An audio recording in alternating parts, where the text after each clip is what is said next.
What is going on, everyone? Welcome back to a special episode tonight here of the rDNA podcast. It's 2 in 1 month. We've been busy this month. You are all welcome. You are all welcome. So we've been busy this month watching movies and scary movies. You didn't tell them what the R stands for yet, though. Oh, that's right. That's part of the intro. So the R stands for real because we keep it real. We keep it REEL. So the real Dose of Nerd Acumen podcast. We're the real ones. Since day one, right? Yes. I have been here since day one. That's how we do it.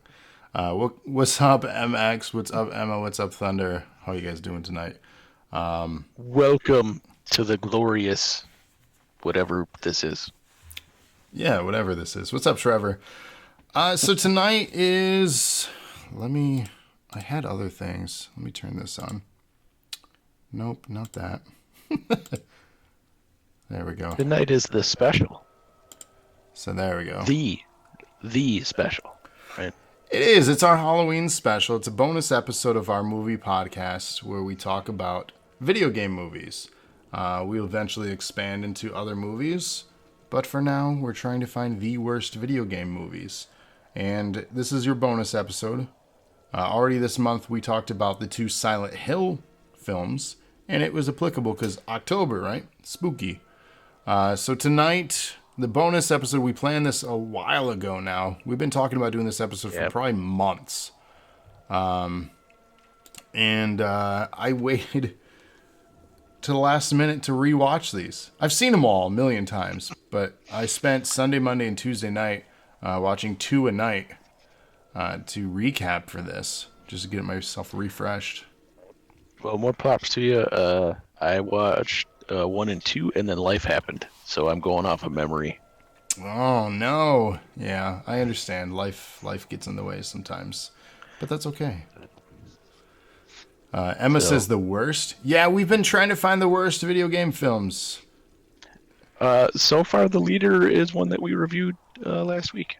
Yes, the second Silent Hill film is so far in the lead as the worst. It's up for debate, though, as far as what the best is. You and I had differentiating things. You said, I believe, was it Warcraft was up on your list? Oh, that's up there. If I had to pick just one favorite, it would be the Mortal Kombat. 95 or the new one? The 95. I have yet to see the new one. I'm waiting until we are going to review it here, and then I'm going to watch it for the first time. So, spoiler alert, our next review that we're doing is actually Mortal Kombat, the new one. So, your wait will soon be over, as will you guys, the listeners and viewers. We're going to finally talk about that. I saw it back when it came out because I had HBO, and I guess you'll find out. I have it now, so that's where I'm planning on watching it. So. Fair. What's up, Jolly? Last time I checked, it was still on there. So yes, I think it is. I own a physical copy now. So, Jolly, thank you for the host. And Emma says, yes, the hills that are silent. Aki. Speaking of movies, I have a second giveaway tonight. I'm going to be giving away a digital copy of a movie. Of specifically the Suicide Squad. The new one. So, thank you for the host, MX. Shocking. Spoiler alert. I actually liked that one. So, there you go. Did you? I did. Oh, we'll talk about this one day, I'm sure. But I have a digital code to give away. So, that will be happening tonight during our drawing. We'll also be doing a drawing for a console giveaway. Somebody's getting either an Xbox Series X, a PS5, a title belt, or something of up to $500 in value. From us. We're paying for it. For you guys. We're buying it for you. So. And it is, I just want to, I have many entries in that. Does not mean I'm going to win. Hey, who knows? I have the box here of all the entries, by the way. Let's see this. I just want everybody to know it is total legit thing. Yeah.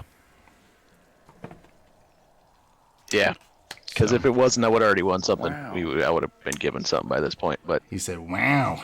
Thank you, Jolly, for the random sound. Wow. That was applicable. Wow. Emma says, hubba hubba, Margot Robbie. Agreed. That's not why we're here, though. This is already going to be a long episode, so let's dive into things, shall we? We're going to talk about the 6 films featuring Milla Jovovich over the last, during the 15-year run it had. Yes, 15 years. 6 films were released. Most of them... It is one of the good things throughout all the films. I'm just going to point that out. She is one of the good things, you said? Yes. Okay. Yes, she is. That's fair. I'll give you that. I do want to say that it started in 2002, ran to 2017. Thank you for the host, Batman. So 15 years, 6 films. Honestly, 5... Not a bad run. No, for 5 more films than I thought we'd ever get. So, that's surprising. Honestly, back in 2002, I'm like, cool, we got a Resident Evil movie. I love Resident Evil. I didn't expect 6 of them in total. And now we're getting a reboot movie. Fair. I didn't expect that. Which I still haven't watched the preview even because I'm scared that it will be bad. Visually, it looks interesting. Some of the characters, though, look like cosplays, I'll be honest. In that regard, I'm not excited. I'm going to go see it, but I don't know. I'm apprehensive for it. So. I will see it as well, and it'll only be so long until I watch previews and stuff on it, but I've held off for now. It comes out in just 3 weeks. Yeah, I know. Yeah. I'll watch it. I'm not rushing to see it. It's I think exclusively in theaters too, so I'm not going to see it right away. I like that emote, Jolly. I like it. So let's dive in, though. We're going to give a breakdown of each plot of each movie. We're going to talk about the things we like, talk about the things we hated. If we know any differences between the source material and what they changed, we may talk about that. We also, if you want to get involved in this episode, let us know if you want to chime in. If one of the movies stands out for you and you want to talk about it and we miss something, please let us know. We have a Discord. That's how we're talking right now. You can join our Discord call. Just let us know. That's where I'm at. It's where he's at. The rules, though, if you're going to join us, don't be stupid. Don't be offensive. Let's keep this fun. So that's the ground rule there. I can kick you out. Don't make us pull out the ban hammer on the Discord. That would be unfortunate. Jump scaring. I mean, you could try to jump scare. That would be fun. So yeah, don't make us regret opening the doors because I already feel like I'm regretting it. So I'm in costume tonight. This is my Halloween costume. I bought this from the last Blockbuster. I'm wearing Blockbuster and Chill, and then a Blockbuster hat. And I do have a Blockbuster membership card. So I am a Blockbuster employee for my costume. Isn't there still one that's still open somewhere? There is. That's what I said, the last Blockbuster in Utah. I ordered this from their website, and they shipped it to me within a week. So if you want to support them, look up the last Blockbuster. There's also a documentary available.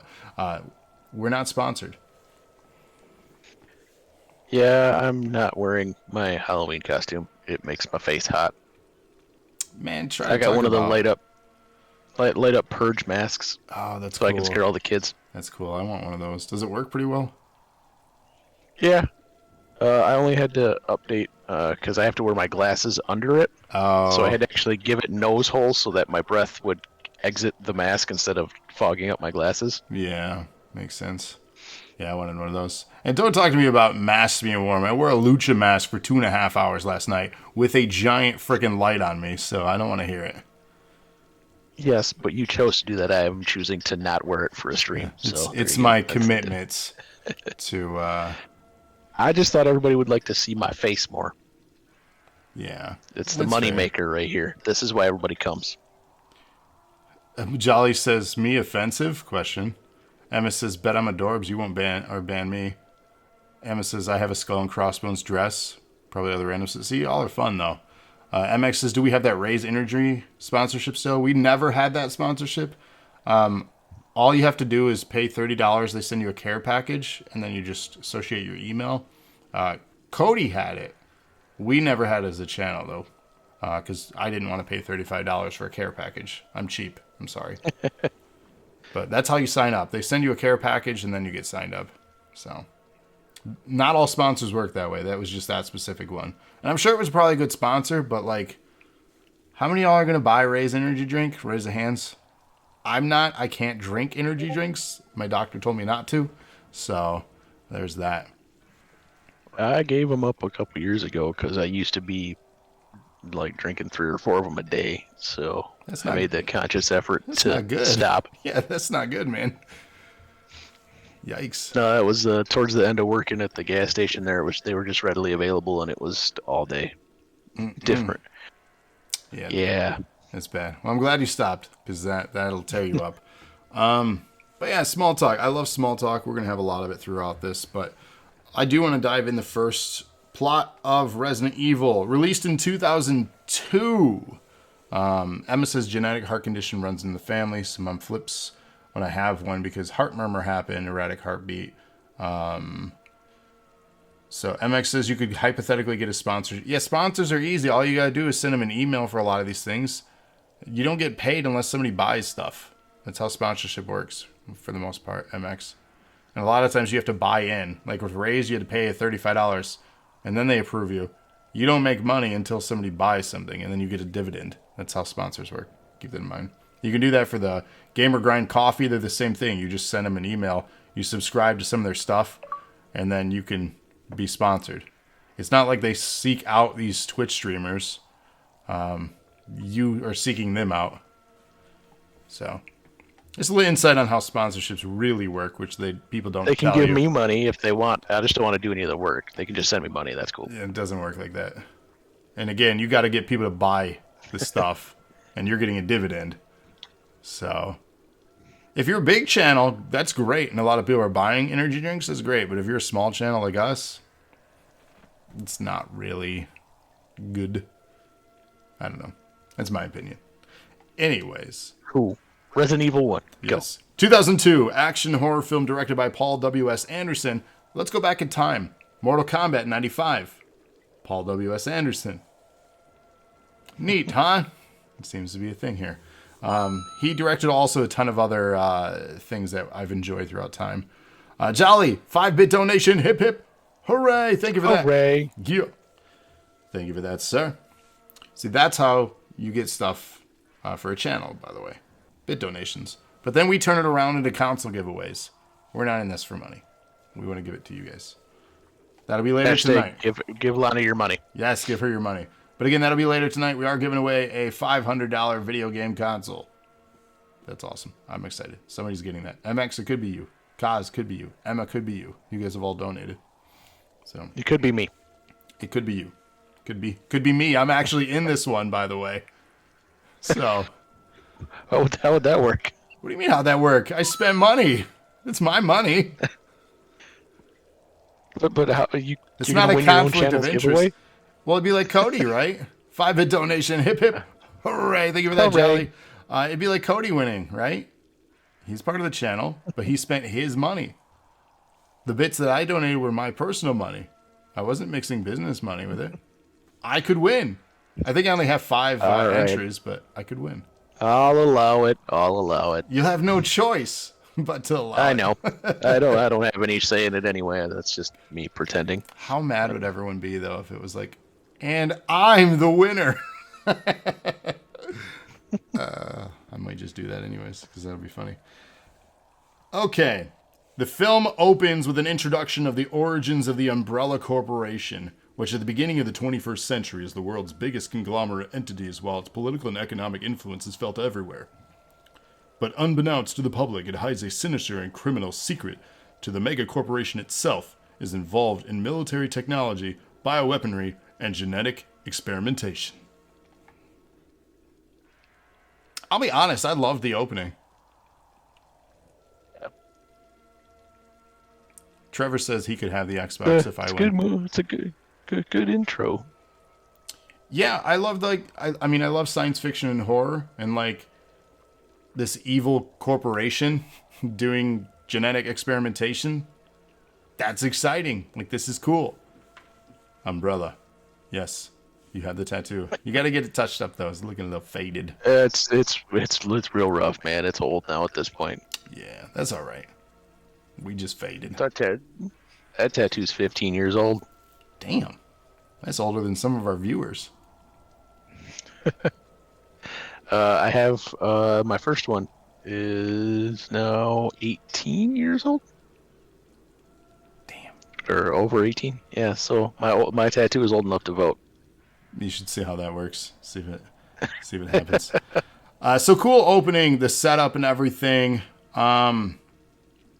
Underneath Raccoon City exists a genetic research facility called The Hive, owned by the Umbrella Corporation. A thief, which we find out later on the film who the thief is, steals the genetically engineered T-virus and contaminates the Hive with it. In response, the facility's artificial intelligence, the Red Queen, seals the Hive and kills everyone inside. So we get our first little kill sequence. What's up, Cody? We get our first interesting sequence. Obviously, cool editing, the escape, if you will, from the Hive, and then it getting slowly locked down as the T-virus goes from liquid form to airborne, and the Queen then seals everything. And there are some people in the elevator, some people still working in the office. They have some of the lab technicians having to cover up experiments and stuff. One of the sequences, the elevator shutting down and them trying to pry open the doors, which allows one of the smaller females to stick her head out of it. It goes down, almost smashing her face. This is one of those, you know what's coming, and you still just want to watch it the entire time. Oh, it's so from the cringe. First time I saw it. It's so cringe. It's implied, though. They don't actually show what happens. And then the elevator brings it back up, and that's when whatever happens to her. One of the funny things, because I've watched a lot of the extras on the first couple movies, that is a practical, woman with her head out of a elevator they built that drops on the first one. No, I'm not. So no, unless you certify that nothing's going to happen to me, I'm not doing that stunt.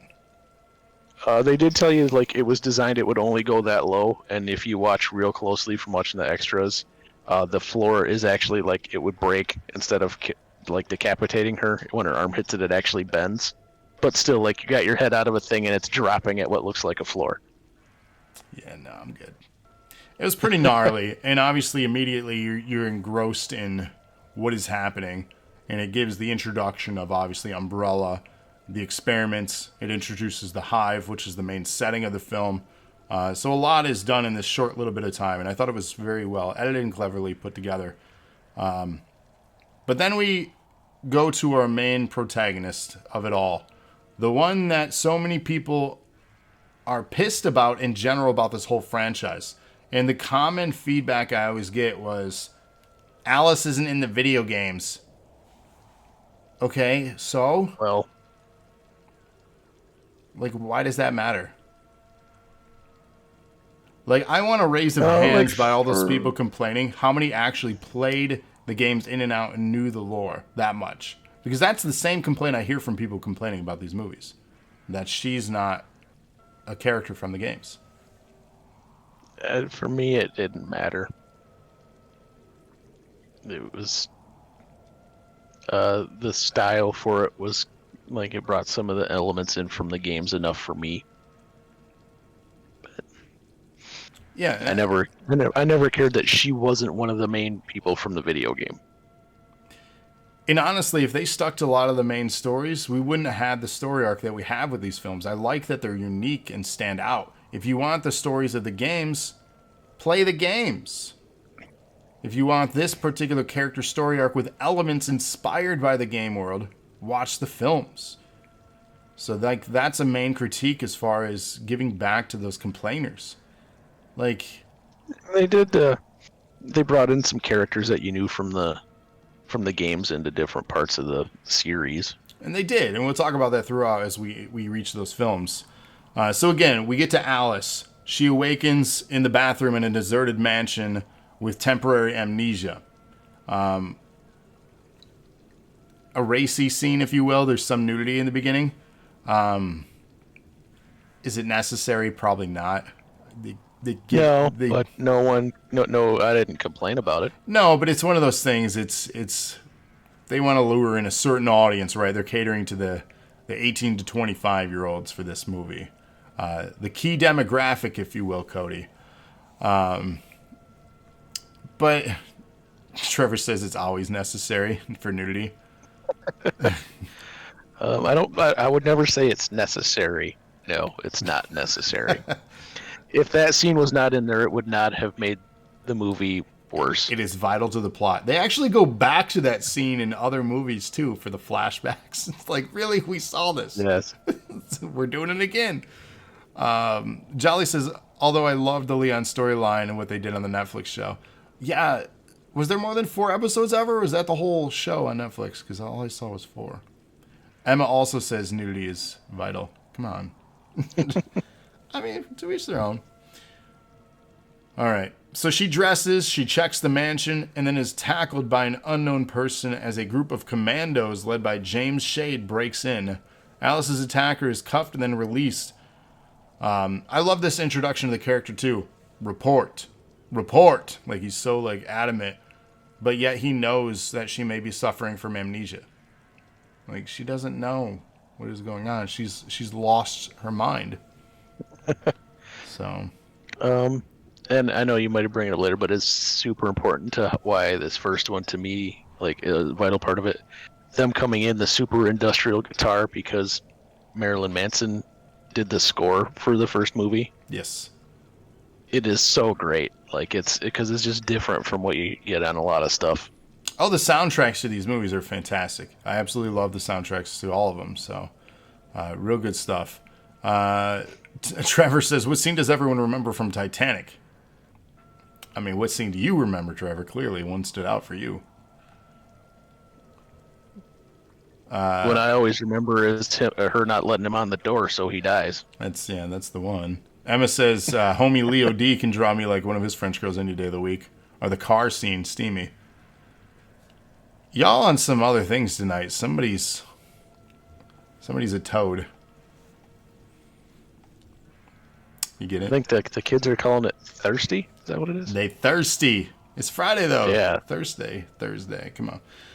Alice's attacker's cuffed. Yes. When he claims to be Matt Addison, who just transferred as a cop in Raccoon PD. Alice and Matt are ordered to go down to the Hive with the group, where they find another amnesiac, Spence, hidden in their train. The commandos explain that everyone in the group except Matt is an employee of the Umbrella Corporation, and Alice and her partner Spence were assigned to guard the Hive's secret entrance under the mansion, the pretense of being married. So today you're, what is it? Your dreams come true or something? Was the note that was left?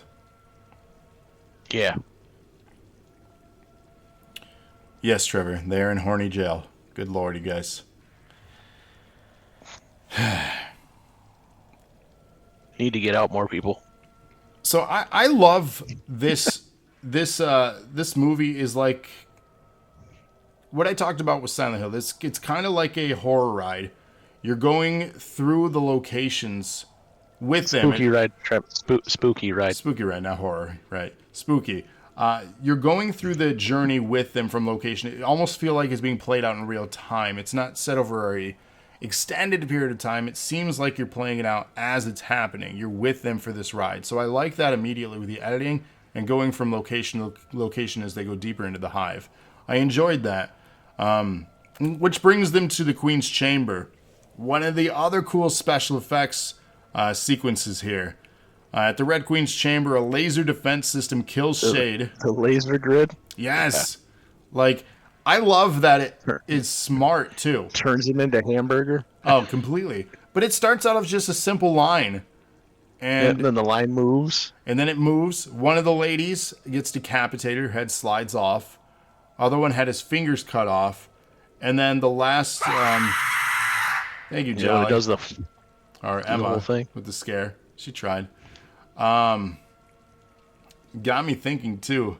That's the best time to try to scare me when I'm completely off guard. I hope somebody else jumped, though. That was the point of it. See, now you derailed me. It eliminated all the people in the hall. And then it keeps expanding and changing. The last guard is in there. What's that? Thank you for the host, Cody. And the last guard is in there thinking he outsmarted everything. He's ready for the next thing to dodge or jump out of the way of. And then it turns into this like hexagon style grid. It fills the entire hall. And he's just like, oh, shh. And like you said, turned him into a hamburger, just sliced him up. Slice and dice. And then he got cubed. He just fell apart in cubes. And they're all sitting there at the computer just watching this down because it sealed the doors to the hallway.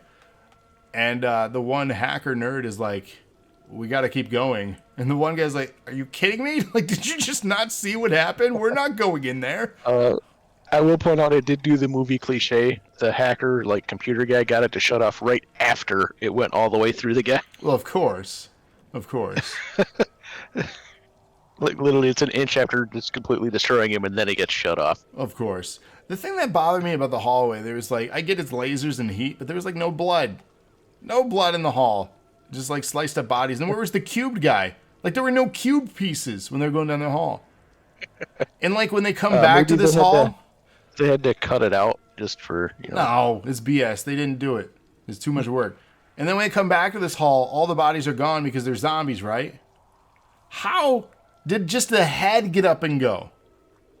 Because the one lady was decapitated. Be there, and the cube guy would still be there. The cube guy would still be there. The guy maybe cut in half down the middle. Sure, he might, get left and then crawl away with his arms. Oh, here we go. Halloween. And then there's the, right after this part is one of the big sound bites that gets used for the entire series and a bunch of stuff, too. Yes. Uttered by the Red Queen herself.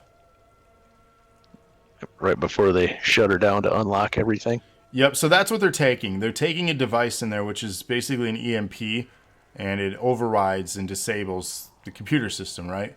It's an electromagnetic pulse, so it's going to disable. And she gives warning and pleas for the group to leave. They disable it, and as he's doing that, she turns and has, like you said, the iconic thing, "You're all going to die down here." Yeah. Amazing. And so iconic and quotable. I wonder, too, like if they knew back when they were making this one, how iconic that would end up being. It's just, if you, like, a small little scene that lasts forever, and it's perfect. You got the little girl voice saying something creepy. It's... Yeah, I like I said, I enjoyed that. That was sweet. Cool stuff so far. So the power fails, all the doors in the hives open. This releases the staff and containment units containing the lickers. Also, all the other zombies and workers that were there. So lickers were creatures created through experimentation and, injecting it directly?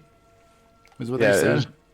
They said injecting the virus directly into living tissue. Yes, which created the lickers, which are characters introduced in the video games as well. So that was a nice little nod, and those things are a pain in the ass if you've ever played the games. The humans are attacked by a horde. JD dies. Rain gets bit. The bitch bit me was specifically what she said. The one guy's in shock because he, kept shooting her in the leg, and then she pulls out her semi-automatic, and the lady goes flying. But then when everyone gathers back in this little room, they're like, where did she go? And they're all shocked. They're like, how is this a thing? Because no person could get away and get up from that stuff. Trevor says the lickers are called hunters in the game. I thought they were known as lickers in the game. Are they known as hunters? I always thought they were called lickers. That's what I thought too. Man. I don't know. But yeah, so they're in panic. They're trying to escape. They're trying to get through one of the doors. The doors open up, and then it takes another one of the members. So one by one, people are getting got by the zombies. Rain retreats with Kaplan and Spence, and Matt becomes separated from Alice, who starts regaining her memories. Matt looks for information about his sister. Lisa finds her zombified. Alice saves him, and Matt explains he and Lisa were environmental activists. So we get a little of a backstory, how she was a contact for somebody in the hive. We also have the cool, during this time, her fighting the dogs. So we get to see the dogs, which are in almost all the movies, except for one of them. So that was kind of cool. The cool editing with the run up the wall, the Showtime kick, if you will. So Anthony Pettis nod there, for those that are MMA fans. Where he runs up the cage wall and does a kick. But yeah, she did that, ran up the wall and kicked the dog. So that was cool. Trevor says Hunters was something in the first game. You could be right. My memory's failing me right now on that. I will admit I've only very briefly played the first Resident Evil game. And that was when they re-released it after Resident Evil 2. The director's cut? Yeah. That's fine. I'm not expecting anyone to be experts. So Lisa infiltrated Umbrella to smuggle out the evidence of illegal experiments. Alice remembers she was Lisa's contact in the hive, but does not tell Matt. The survivors reunite at the Red Queen's chamber. Again, this is now where everyone's gone in the hallway, because they all came back to life. And the commandos explain they have 1 hour before the hive traps them inside automatically. So now they have to get the hell out. They're getting in there to get the T-virus and the antivirus, and they're trying to get out. And they had to shut down the Red Queen to do so. And they were trying to find exactly what happened too in here. To force her cooperation, they rig a remote shutdown. And as they escape through maintenance tunnels, zombies ambush them again. A reanimated JD now bites Rain. So this is twice now she's been bit. Like, the thing about her, too, is how does she not turn? He's a badass. She is a badass. I'll give you that. But how did she not turn? Like, it's taking her forever compared to everybody else. Because it makes the plot better? I guess. Makes it confusing. As they escape, she gets bit. JD bites Rain before she then shoots him dead. They all reach safety except for Kaplan, who is bitten and separated from the group. Alice remembers that an antivirus is in the lab, but when they get to the lab, they find it missing. During this little scramble, Spence and Alice remember that Spence was the one thief who stole it, so the guy in the beginning that we didn't really get to see a clear picture of, that was him. Spence. And that's why he was on the tram in the beginning. Spence is an a-hole. Because he was trying to get out. So his memories are coming back, and he's the betrayer. Also, in this scene here, which again from watching the extra features, so the dive that Milla does, that Alice does, trying to reach the gun in this scene, was not in the script. So from then on, for the rest of the movie, they had to soak Milla Jovovich down because she did the dive, and the director liked this. That she did it so much. So it wasn't in that. She was supposed to be wet for the rest of the movie, but she did the dive in that scene to try to grab the gun from Spence. I mean, it so works. She did it to herself. Yeah, it works. I mean, hey, way to commit. It's just a funny thing from watching the commentary where he's like, yeah, that wasn't in it. She just did that, and I liked it. Like the director talking about it. Hey, I mean, if it works, why not? Spence and Alice remember that Spence was the thief who purposely released the T-virus and hid the T-virus and antivirus on the train. So we find out then the antivirus and all that stuff is already on the train right where they were at to begin with, which is frustrating because how many people died? Like, not cool. Spence turns against the others, but is bitten by a zombie through all of this, which he kills before trapping the survivors in the lab. Spence heads down to the tram and retrieves the antivirus, but unfortunately, I should say fortunately, he's bitten by a zombie, and then he's killed by the, he's killed by the liquor. Comes down from the ceiling in the room there, which was actually set upon him by the Red Queen, which she reveals. The Red Queen offers to spare Alice and Matt if they kill Rain, who has been infected far too long for the antivirus to work reliably. This exchange, this is a bit of editing trickery. They take an axe. It looks like they're going to chop off the head of Rain, but instead we see it taking out the computer system. So, and then simultaneously, the lab door opens. Hey, thank you, Jolly, for the sheep scream. I like that one. So the lab door opens, and then Kaplan was back. He shut down the Red Queen. He said she wouldn't cooperate, so we had to shut her down.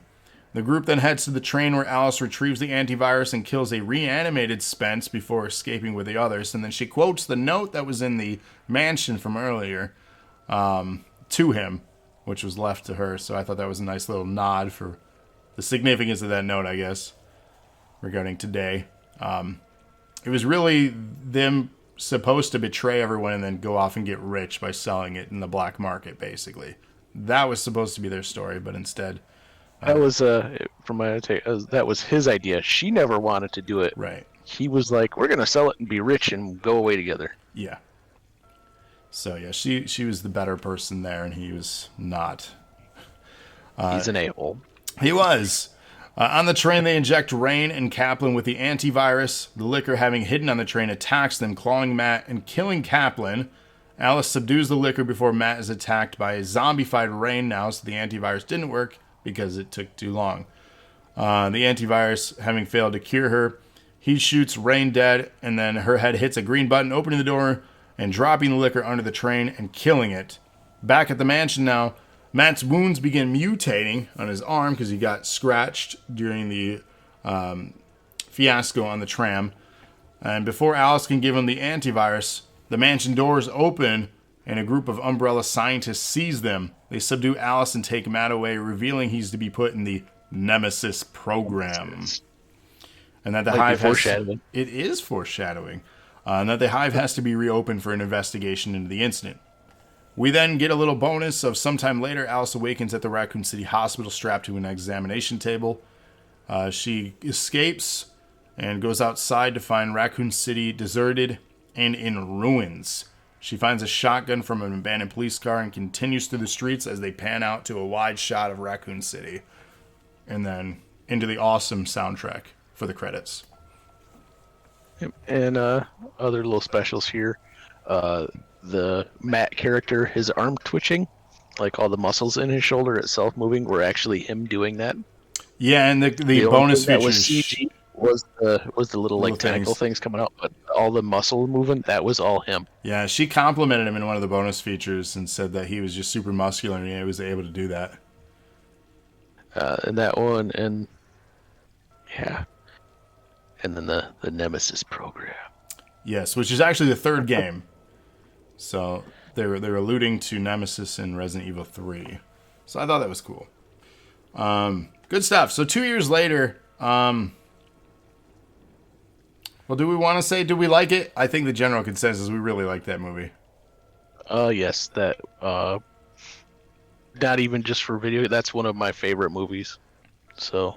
Yeah, I enjoyed it. Just nostalgia and just for that time period. And like I said, what they did with the soundtrack. But it's still different. It's still different than even the rest of the movies and other movies today. It is. Cody asked, does he have thick thighs? He may. They never showed him, so I don't know. We did go see this in theaters together. We went with Bill. Do you remember that? Yes. So we saw the first one with Bill, so that was cool. That was back when he worked at the movie theaters.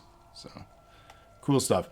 So 2 years go by. 2004, we get the sequel, the immediate follow-up, known as Resident Evil Apocalypse. So again, this is the second of 6 installments here. And it introduces some characters from the game series. Some more characters. We get Jill Valentine. We get Carlos Olivera. They join the cast here for this one. We'll dive through like before. So in the previous film, former security operative Alice and environmental activist Matt Addison fought to escape the underground genetic research facility called the Hive. So we know this. And it ended with them being taken into custody, right? We find her waking up into the city of Raccoon. Umbrella sends a team to the Hive to investigate what happened there, and the team is overrun by zombies who quickly spread to the nearby Raccoon City. Umbrella reacts by quarantining the city, which then we pan to start getting plot pieces of who's doing what in the city. There's a lot of people still alive, so when she gets out and the outbreak happens, that was just that section of the city. They're quarantining and evacuating vital personnel from it. I thought this intro was fantastic too, where they start going in those black trucks to all the vital operatives and important people for Umbrella. That was cool. Like, we went from I don't want to say a minimal production value set, but it's pretty basic, right? The Hive is basic. It's one location for the movie primarily. Yeah. This opens up and is like full on bigger budget. Like, and it had the look of it too. Like, they really opened this up, and I liked the beginning of this, and it started off really strong. So we find out Angela Ashford, who is the daughter of the Umbrella researcher Dr. Charles Ashford, goes missing after her security car is involved in a collision while being extracted from the city. So they come and take her from the school, and then she gets hit by, a truck or a dump truck or something. Yeah, I think it's almost like a plow. Yeah, just a big truck. Just destroys their truck. She is the Red Queen herself. She's the embodiment of that was what the Red Queen was modeled on. Yeah. It was. Which there's actually some retconning too that we found out in the later films regarding the Red Queen and her and the origin stories. We'll talk about that when we get to the final chapter because they changed things. But yeah, the truck upside down, she survives. I don't believe anyone else in the vehicle did, though. They don't say, so I'm going to guess no. Yeah, I'm going to go with no. Meanwhile, disgraced Raccoon City Police Department Special Tactics and Rescue stars. Operative Jill Valentine returns to her former precinct to encourage her fellow officers to evacuate Raccoon City. And holy crap, I fell in love. I'm like, Jill Valentine, wow, you were a BA. Like, her intro sequence and just shooting everybody down and just... You gotta shoot him in the head. Yeah. I'm like, man, this is awesome. And then we get the introduction for LJ, Mike Epps, in the movie. He is great comic relief in this movie. He really... You know, they were originally going to put Snoop Dogg in his role? I don't know if it would have been as funny. No, I don't think it would have. That's just my opinion. But the introduction, the iconic attire, too, that Valentine's wearing, and just to make her so badass, I was like, this is awesome, but yet this is going to be problematic for another female badass in the movie. Like, they're gonna tussle at some point.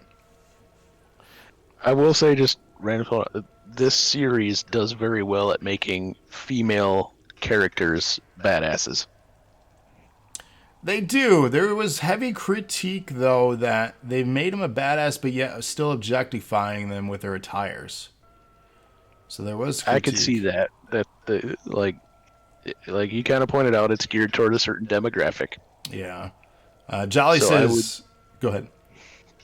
I would concede that they are objectified in their attires. I would give that one to people. Jolly said it would have because, he would have had a fat blunt throughout the entire movie. Speaking of Snoop Dogg, here's the thing, like, it's heavily implied and even shown that he had blunts for LJ's character. It's one of the things, spoiler, with Carlos Olivera, where he finds a hidden blunt in the vehicle when he sacrifices himself later in the series to save them. He finds... LJ is the one that has the blunts. The special smoke. He made me mad, though, later on. We'll get to him. He made me mad. What he did. He was trying to get booty. He was bit, remember? Yeah. Not okay, dude. You're putting somebody else at risk just because you want to get booty before you die. Anyway, that's a different movie.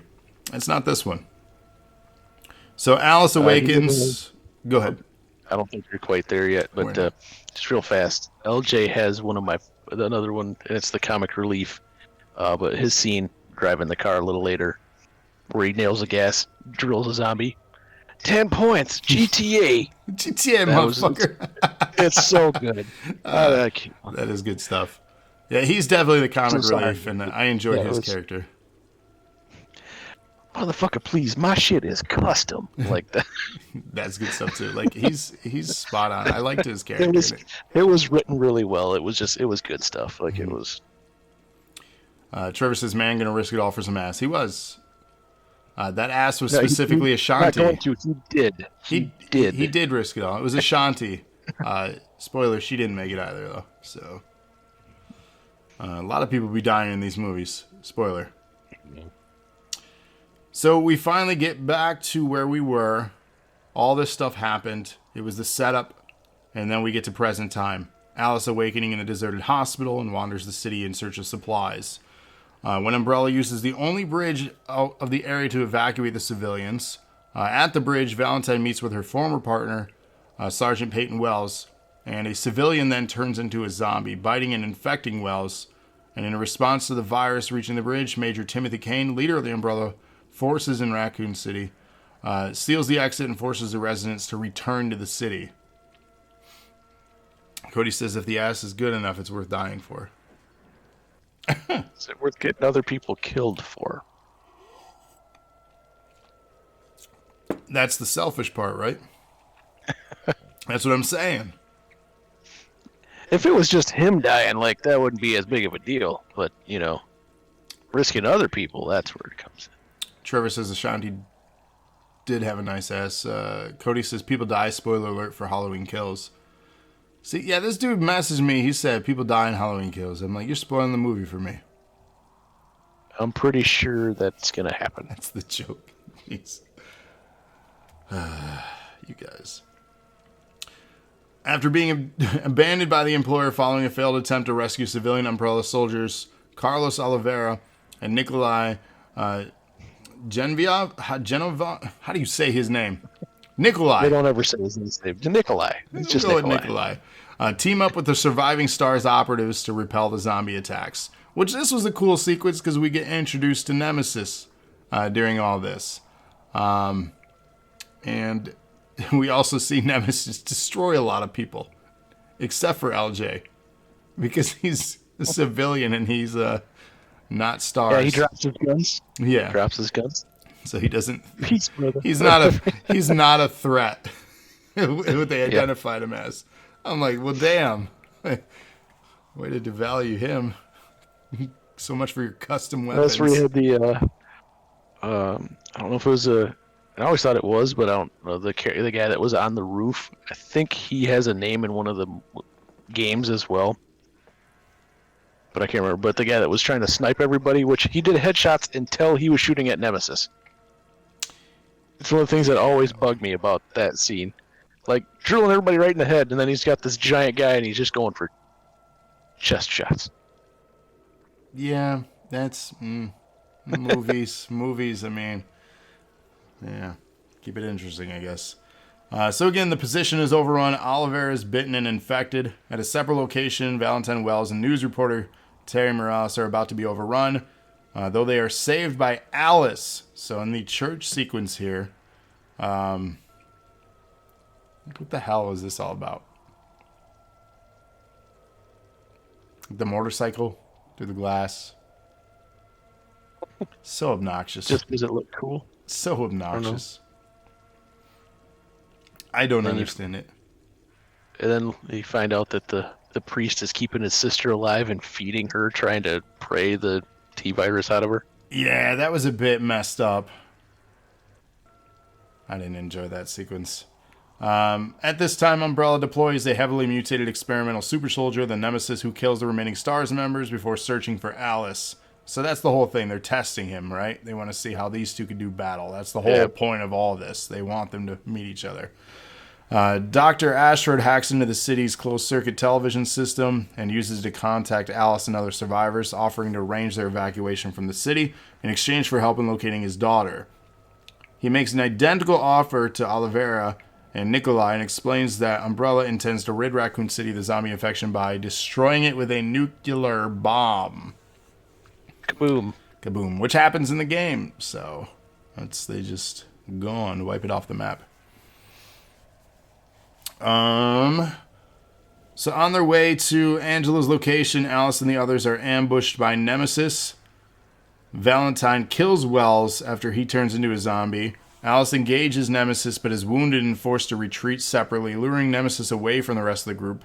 Which this sequence that they battle, like, you're kind of hype. It's not as Godzilla vs. Kong kind of scale hype, but like you're still excited for this first encounter. Like, that's a cool moment. And the one of the first times I remember the finger, when she puts her finger back. Yeah, that was gross. Gross. Valentine and Morales continue picking up a stranded civilian. LJ en route, Valentine meets Olivera, and they find and rescue Angela, although Morales and Nikolai are both killed. This was in the school, which that was messed up with all the school children with the reporter. That was pretty dark. Yeah, that was kind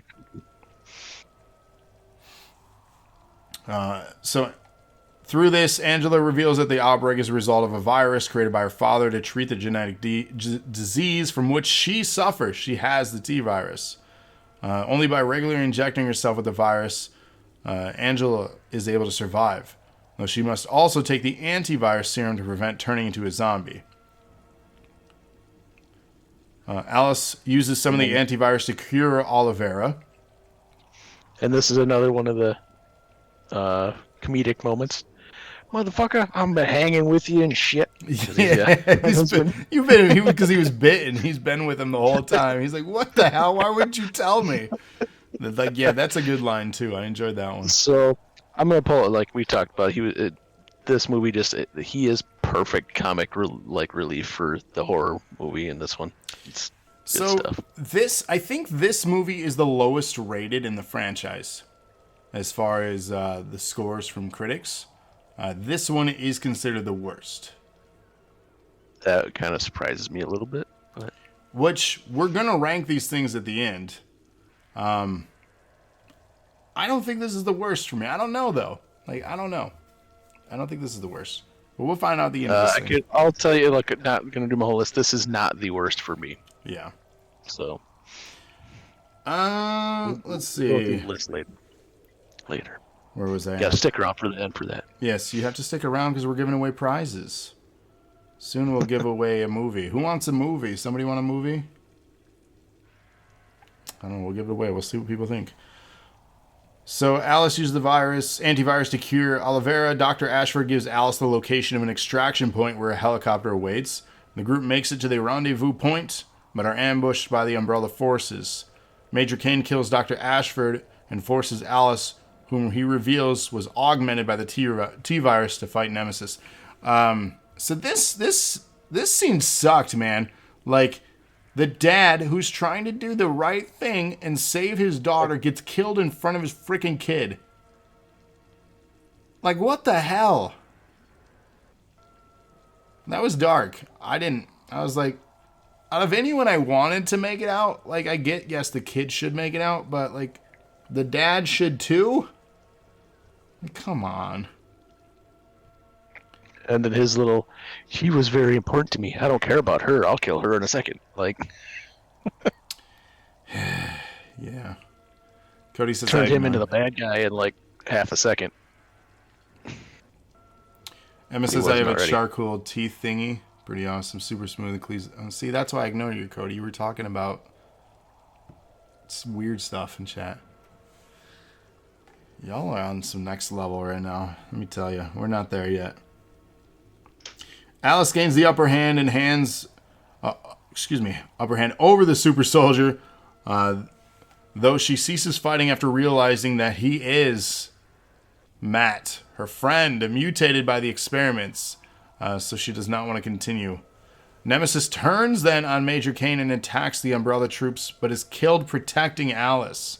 So that was very sweet. So even mutated, he sacrificed himself. Probably because it's like they both remembered who they were at the same time. Yeah. We do love weird, Emma, it's true. And that's what Cody said. The rest of the survivors seize the helicopter. They eject Major Kane from it, and he gets killed by the zombies. Most specifically, Dr. Ashford, whom he killed, turned into a zombie. Very quickly, mind you. Remember, that was a critique on how quickly people turn. And he came crawling over, and he's the one that led the zombie attack on the Major. He was also killed, so that's why he turned faster. Yeah, sure. Whatever. I thought it was poetic that Dr. Ashford, as a zombie, got to kill the Major. I was like, all right, I like this. There's the comeuppance, right? He's still dead, but still, you know. As the survivors escape, the nuclear bomb detonates over the city, and the resulting blast wave causes the helicopter to crash. Alice sacrifices herself to save Angela, basically like shrapnel. She dives in the way from it and impales her. And the TV footage attributes the nuclear attack to a meltdown of the city's nuclear power plant, covering up Umbrella's involvement, which, go figure. Could you imagine the government trying to cover something up? Never. This episode is now going to get edited because I said that. Well, this wasn't the government. This was an evil corporation. Okay, still, I'm making comparisons. No, we're evil corporations. Never said anything bad about the government. Fair. Okay, we're good now. We can go on. Alice wakes up in an Umbrella research facility and escapes with help from Olivera, Valentine, LJ, and Angela. Which was a cool sequence. She's in this, like, Vita chamber. And they let her get out. And they're running tests on her. And they think that she's not fully active, if you will. Project Alice. Yeah. And as she's recognizing a pen, she's fully aware. And then almost stabs the guard in the eye with the pen. I was like, the eye stuff? Don't like that. So that was neat. She demolishes that room, and they allow her to leave. Like, the main doctor remotes into the security guard station and let her go. He wants to see what Project Alice can do. He doesn't need her there now. He wants to see what Project Alice can do. Because he can monitor her. He's tracking her, right? He knows where she's at all times. So as they're escaping in, Dr. Alexander Isaacs, the top-ranking Umbrella employee, reveals that Alice's escape is part of Umbrella's plan for her. So that was neat. Again, I enjoyed this one. Not on the same level of appreciation as the first one, but I thought this was a great add to the series. Like, I really enjoyed this movie. There's certain critiques. It changed the atmosphere of zombie movies, but it wasn't in a bad way. I think it still had that threat to it. It's just now in the city, right? And the introduction, I think, of Nemesis really helped the plot along. So. Like I said, this one is not even my pick for the lowest in the series. So. No. And again, we're going to rank it at the end of these. I'm just flying through plot points to see if anybody has any things to say that they enjoyed in chat. So far, they're talking about facials in chat right now. So not even relevant to what we're talking about. Oh, that's okay. Spoiler, I can't see chat while I'm talking with you, so. You know, it's probably best you don't sometimes. So. All headshots for the rest of the reviews have to be called facials. No, we're not gonna. Good Lord. 2007 Resident Evil Extinction. This might be. I don't know. This might be one where I was kind of mixed feelings on. There are certain things I really enjoyed from this one. But then there were some things that I don't know, I didn't love in this one. Let's talk about that plot. Let's reminisce. Emma says naughty is fun. Jolly says Mrs. Cos said we're being naughty and we need to quit. Cody asks you don't like facials. See, what is happening? This chat's being hijacked by facials. Y'all are crazy. Anyways. A cloned Alice wakes up in a mansion. Wanders through its halls and is forced to escape several security traps mirroring some of the events from the first film. During her escape, Alice makes use of new telekinetic powers and kills a security guard. However, she is eventually killed by a bouncing mine hidden in the floor, and her body is dumped into a pit filled with dozens of other Alice clones, representing the failed results of the Umbrella Corporation ongoing Project Alice. Jolly says, on a side note, you enjoyed the third movie a lot. John, let us know why. We'd love to hear why. So the intro was neat. I was like, what is happening here? What is... Because obviously it doesn't connect right off the bat to the ending plot of the second one. So it's kind of a unique intro. It was... The big reveal is the dumping of the body with the other bodies, right? You're like, oh... That's messed up.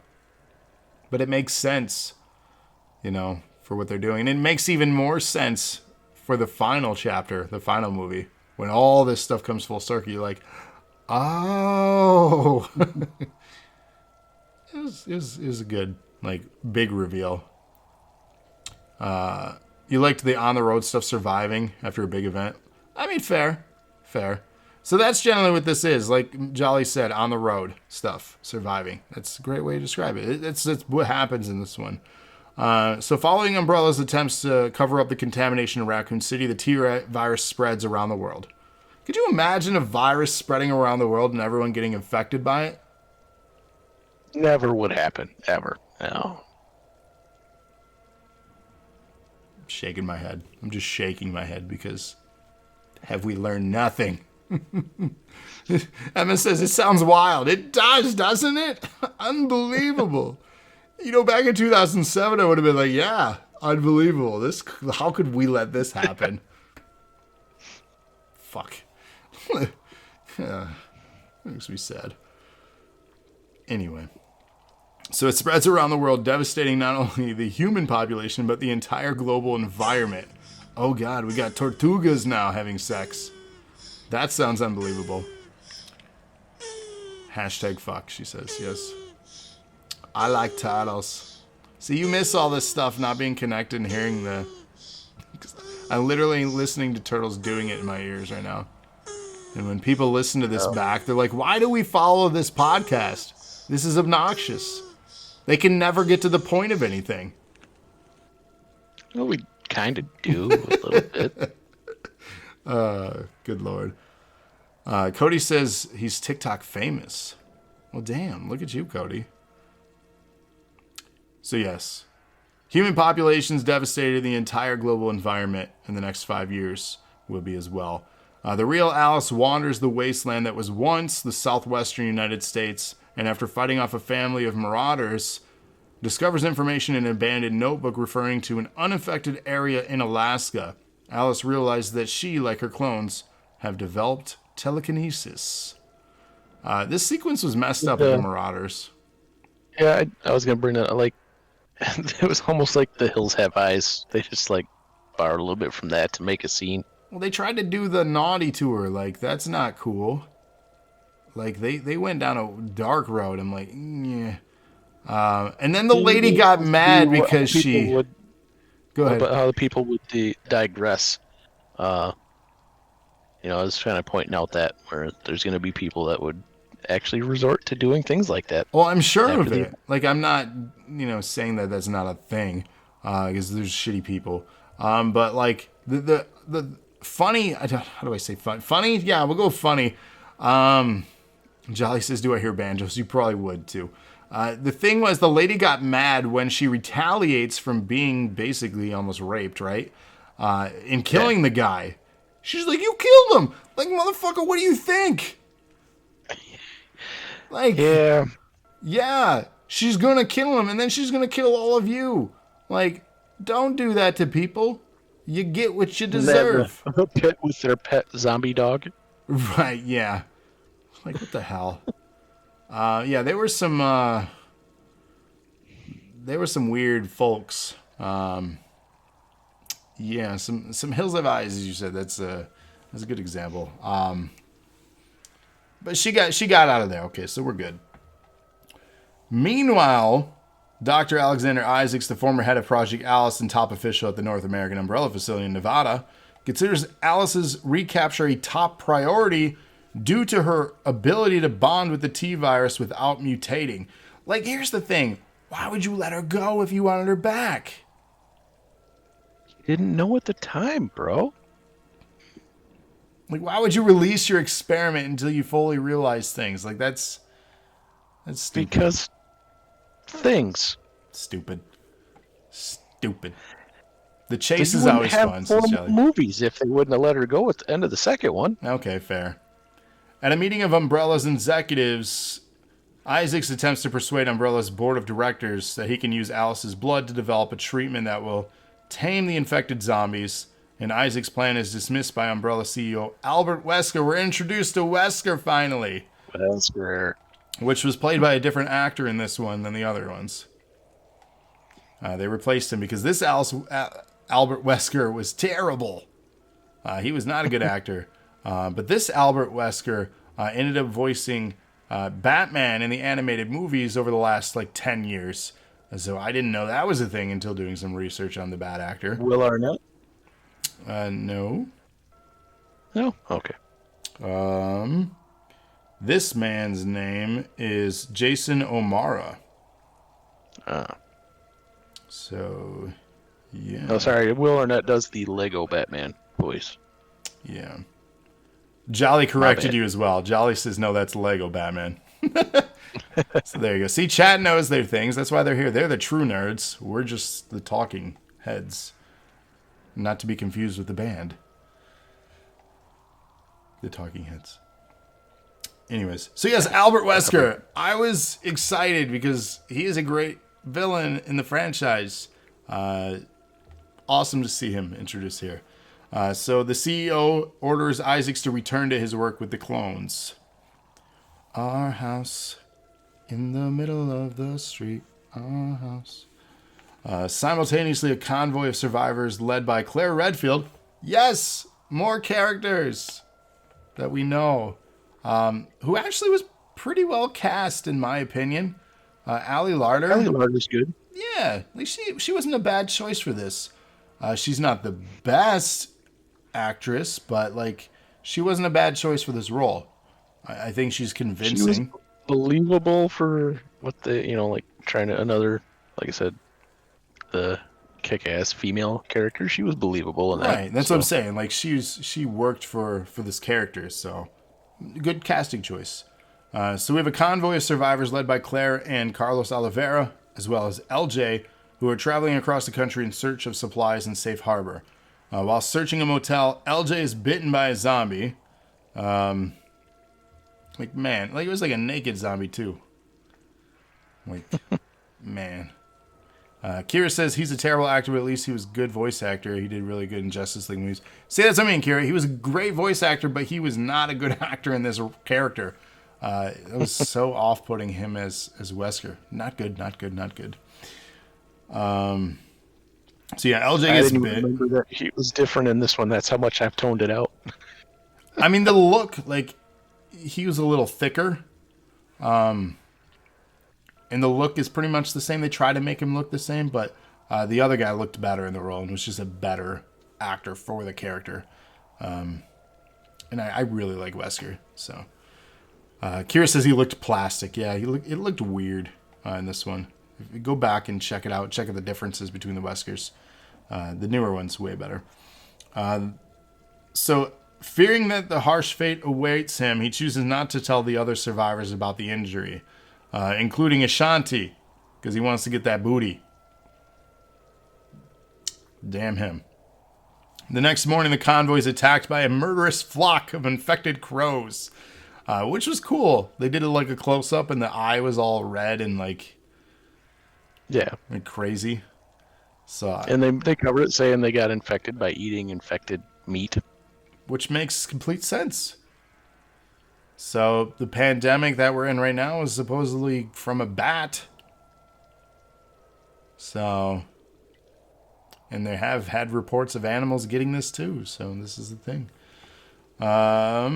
With the team nearly overwhelmed, Alice appears and defeats the remaining crows with her newfound telekinesis, which was super cool with the flamethrower. And then she used it to save Olivera and save some of the other survivors, and then throw the fire into the flock. The sky was filled with crows and just burned it all. The burning skies. I don't know how else to describe this, but it was one of the better special effects sequences of the whole movie. How about that? Kaplooey. It was great. It was a good scene. Like, it was cool. Yes. Agreed. Like The Walking Dead when they eat Bob's leg. Yeah. Not gonna lie, I saw Batgirl get ripped up, started tearing up. Shazam do his last Shazam broke me. Shazam! Good stuff. Where was I? So yes. Awaking shortly after, Alice is introduced to Claire and tells her about the notebook, convincing her to take the convoy to Alaska. Isaac's attempt to domesticate the infected, which is, what is this, Day of the Dead now? Because that's what they were trying to do in that movie, right? They were trying to domesticate zombies, have them learn. Basically, they want to use them, right, as soldiers or workforce or like whatever they want to do to control them. They want to lead this into a new zombie breed. Wesker security officer Captain Alexander Slater reports on Isaac's disregard for Umbrella regulations. Wesker tasks Slater with watching Isaacs, telling him to kill the scientist if he disobeys again. Tracing an energy pattern sent out by Alice's telekinesis, Umbrella triangulates her location. Desperate to reclaim Alice for the sake of achieving his goals, Dr. Isaac sends his new zombie to ambush the convoy against Wesker's specific orders, and during the attack, most of the convoy is killed. And LJ ends up succumbing to his infection, biting Carlos. How many times is Carlos going to get bit? He was bit in the last movie. They gave him the antivirus. Yeah, but they got him. Antivirus. He's good. He's good. Is he, though? Think with all the time he'd been bitten antivirus, he'd just be immune by now. But Kira says, let's get back to Alice's psychic powers. They were never used again, never spoke about again. They did retcon a lot of stuff. And to be fair, she did get her powers taken away for a little while. And then they were given back. We'll get to that. Which was interesting plot choice. So yeah, they're basically in Vegas, right, where this attack plays out. Which was a cool set piece. Like, it's all taken over by sand, which would happen because that place is a desert, right? It was built in a desert. Yep. So that makes sense. If we weren't keeping it out, it would become desert again. Yeah, the Earth takes itself back. That's just how it works. So,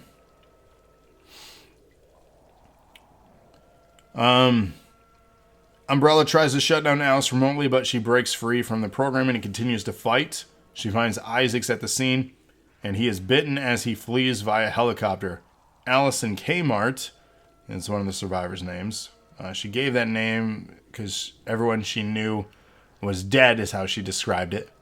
So, and that's where they found her. Found her in a Kmart. Yeah. So, I mean, hey, it works. Trevor says, I heard horse dewormer cures the T-virus. Good Lord. No. Only if you take up the bum chute. Joe Rogan would fight you. What is happening? 5-bit donation from Jolly. Hip hip. Hooray. Hooray. Thank you for that. So Allison came out, used Isaac's computer to track the helicopter's flight path, leading them to Umbrella's underground facility, which they have many of them, clearly. Kira says the point in Vegas, she has psychic powers. She could have stopped every zombie, but never did. Yeah, I'm not saying these are perfect movies. We're not defending them by any means. There are plot holes and weird character choices and ideas. There are a lot of plot holes throughout all these movies. That is one of the great examples. The convoy approaches Umbrella's facility, which is surrounded by thousands of zombies. Carlos ends up sacrificing himself by plowing his truck into the zombie mob, blowing the rig apart and giving both Alice and Claire time to load survivors into the helicopter. This is the scene. First, oh, go ahead. He lights up the... Yep, that's what I was going to say. He lights up something that was left behind from LJ. So I wanted to reference that from what I said earlier. So a nod to marijuana, which everyone wanted to talk about. So there you go. There's your marijuana. You're welcome.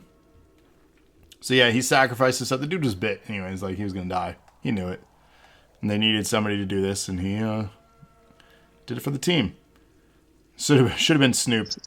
Solid guy, man. Solid guy. Giving both Alice and Claire time to load the survivors into the helicopter. Following the rescue, Alice decides to stay behind under Wesker's orders. Slater and a group of Umbrella commandos take control of Isaac's lab, where he's injecting himself with a massive dose of antivirus in an attempt to counteract his infection. Slater then shoots him, triggering a mutation that transforms him into the Tyrant, which can have these tentacle type arms, which was... That's directly from games as well. Yes, that was super cool to see. Though he retains his intelligence, Isaac kills Slater along with everyone else in the facility, ultimately finding himself trapped in the lab's lower levels. Approaching the scene, Alice meets a holograph of the Red Queen's sister AI, the White Queen. She informs Alice that her blood can cure the tear virus, defends the Red Queen's prior action, as well as revealed what happened to Dr. Isaacs. On her way to the lab's lower levels, Alice encounters one of her clones, which awakens but appears to die from shock soon after. Alice discovers Isaacs, aka the Tyrant, defeating him after leading him to a replica of the Hive's laser corridor featured in the film's opening. Just as Alice is about to meet the same fate, the system is deactivated by the clone, who is still alive. Trevor's tentacles. I'm sure we all know where this is going. Where is it going? I don't know. This brings us to the closing. Later in Tokyo, Wesker informs his fellow Umbrella executives that the North American facility has been lost. Via hologram, Alice appears during the meeting, declaring that she and her friends, the other clones, are coming for him. Yeah. Kira says, I know you already covered the first movie, but your question is, where did the liquor tongue come from? No evidence to show that he was doing odd experiments. They were just creating the virus, saying it won't take months for a liquor tongue to be mutated from a human, as shown in the later games. But the underground was only offline 24 hours. Yeah, that's a great question. Who knows how long they've been doing those experiments, you know? I understand that it was offline for 24 hours, but those pods had been there for a while. If you look there, it's almost the final when it actually breaks out of the pod. It didn't evolve a ton from that to everything you see in the movie. Yeah, so it was almost in its final form, if you will. So yeah, who knows? But it does when it feeds. It showed it evolving too, like when it killed. We saw it growing a little bit more in its spine, changing. And its legs, so that might be one of the things that's different from the games to the movies. So there you go. Where they just said this is already where we're at. Trevor says I haven't seen enough. No, y'all on some next level stuff tonight. Come on. Cody wants to know why you're so cute, iRob. How can you just get the front of your beard white? He wants to know how Cody wants to know how he can do that. That is just hereditary. That all used to be red, and now it's gray. So there you go. Cody, be 10 years older like we are to you. We'll talk in 10 years, and we'll see how much hair loss and how much gray you have. It's up in here, too, so there you go. Yeah. It's happening up there, too. You got to remember, we got a decade on you. You got some catching up to do. Don't rush it, Cody. Don't rush it. It's not worth it. Have kids. He does. This happens. Again, it's the 10 years. I'm telling you, that's the difference. But as long as the hair on the top doesn't fall out, it can turn gray, whatever. I'm good, man. You're a wizard, iRob. That's what they're saying. You're a wizard. No, that's go if completely random. Go on the Facebook, find pictures of my dad. He's the wizard fan. He's the wizard. It's true. Yeah. I'm the lizard king, so that's a thing. Let's continue on, shall we? Yes. Recap that one. I enjoyed it. I don't think it's one of my favorites in the series. Again, I know we're ranking officially at the end, but I would probably put this towards the bottom. I didn't love this one. Like, it was fine. I just didn't love it.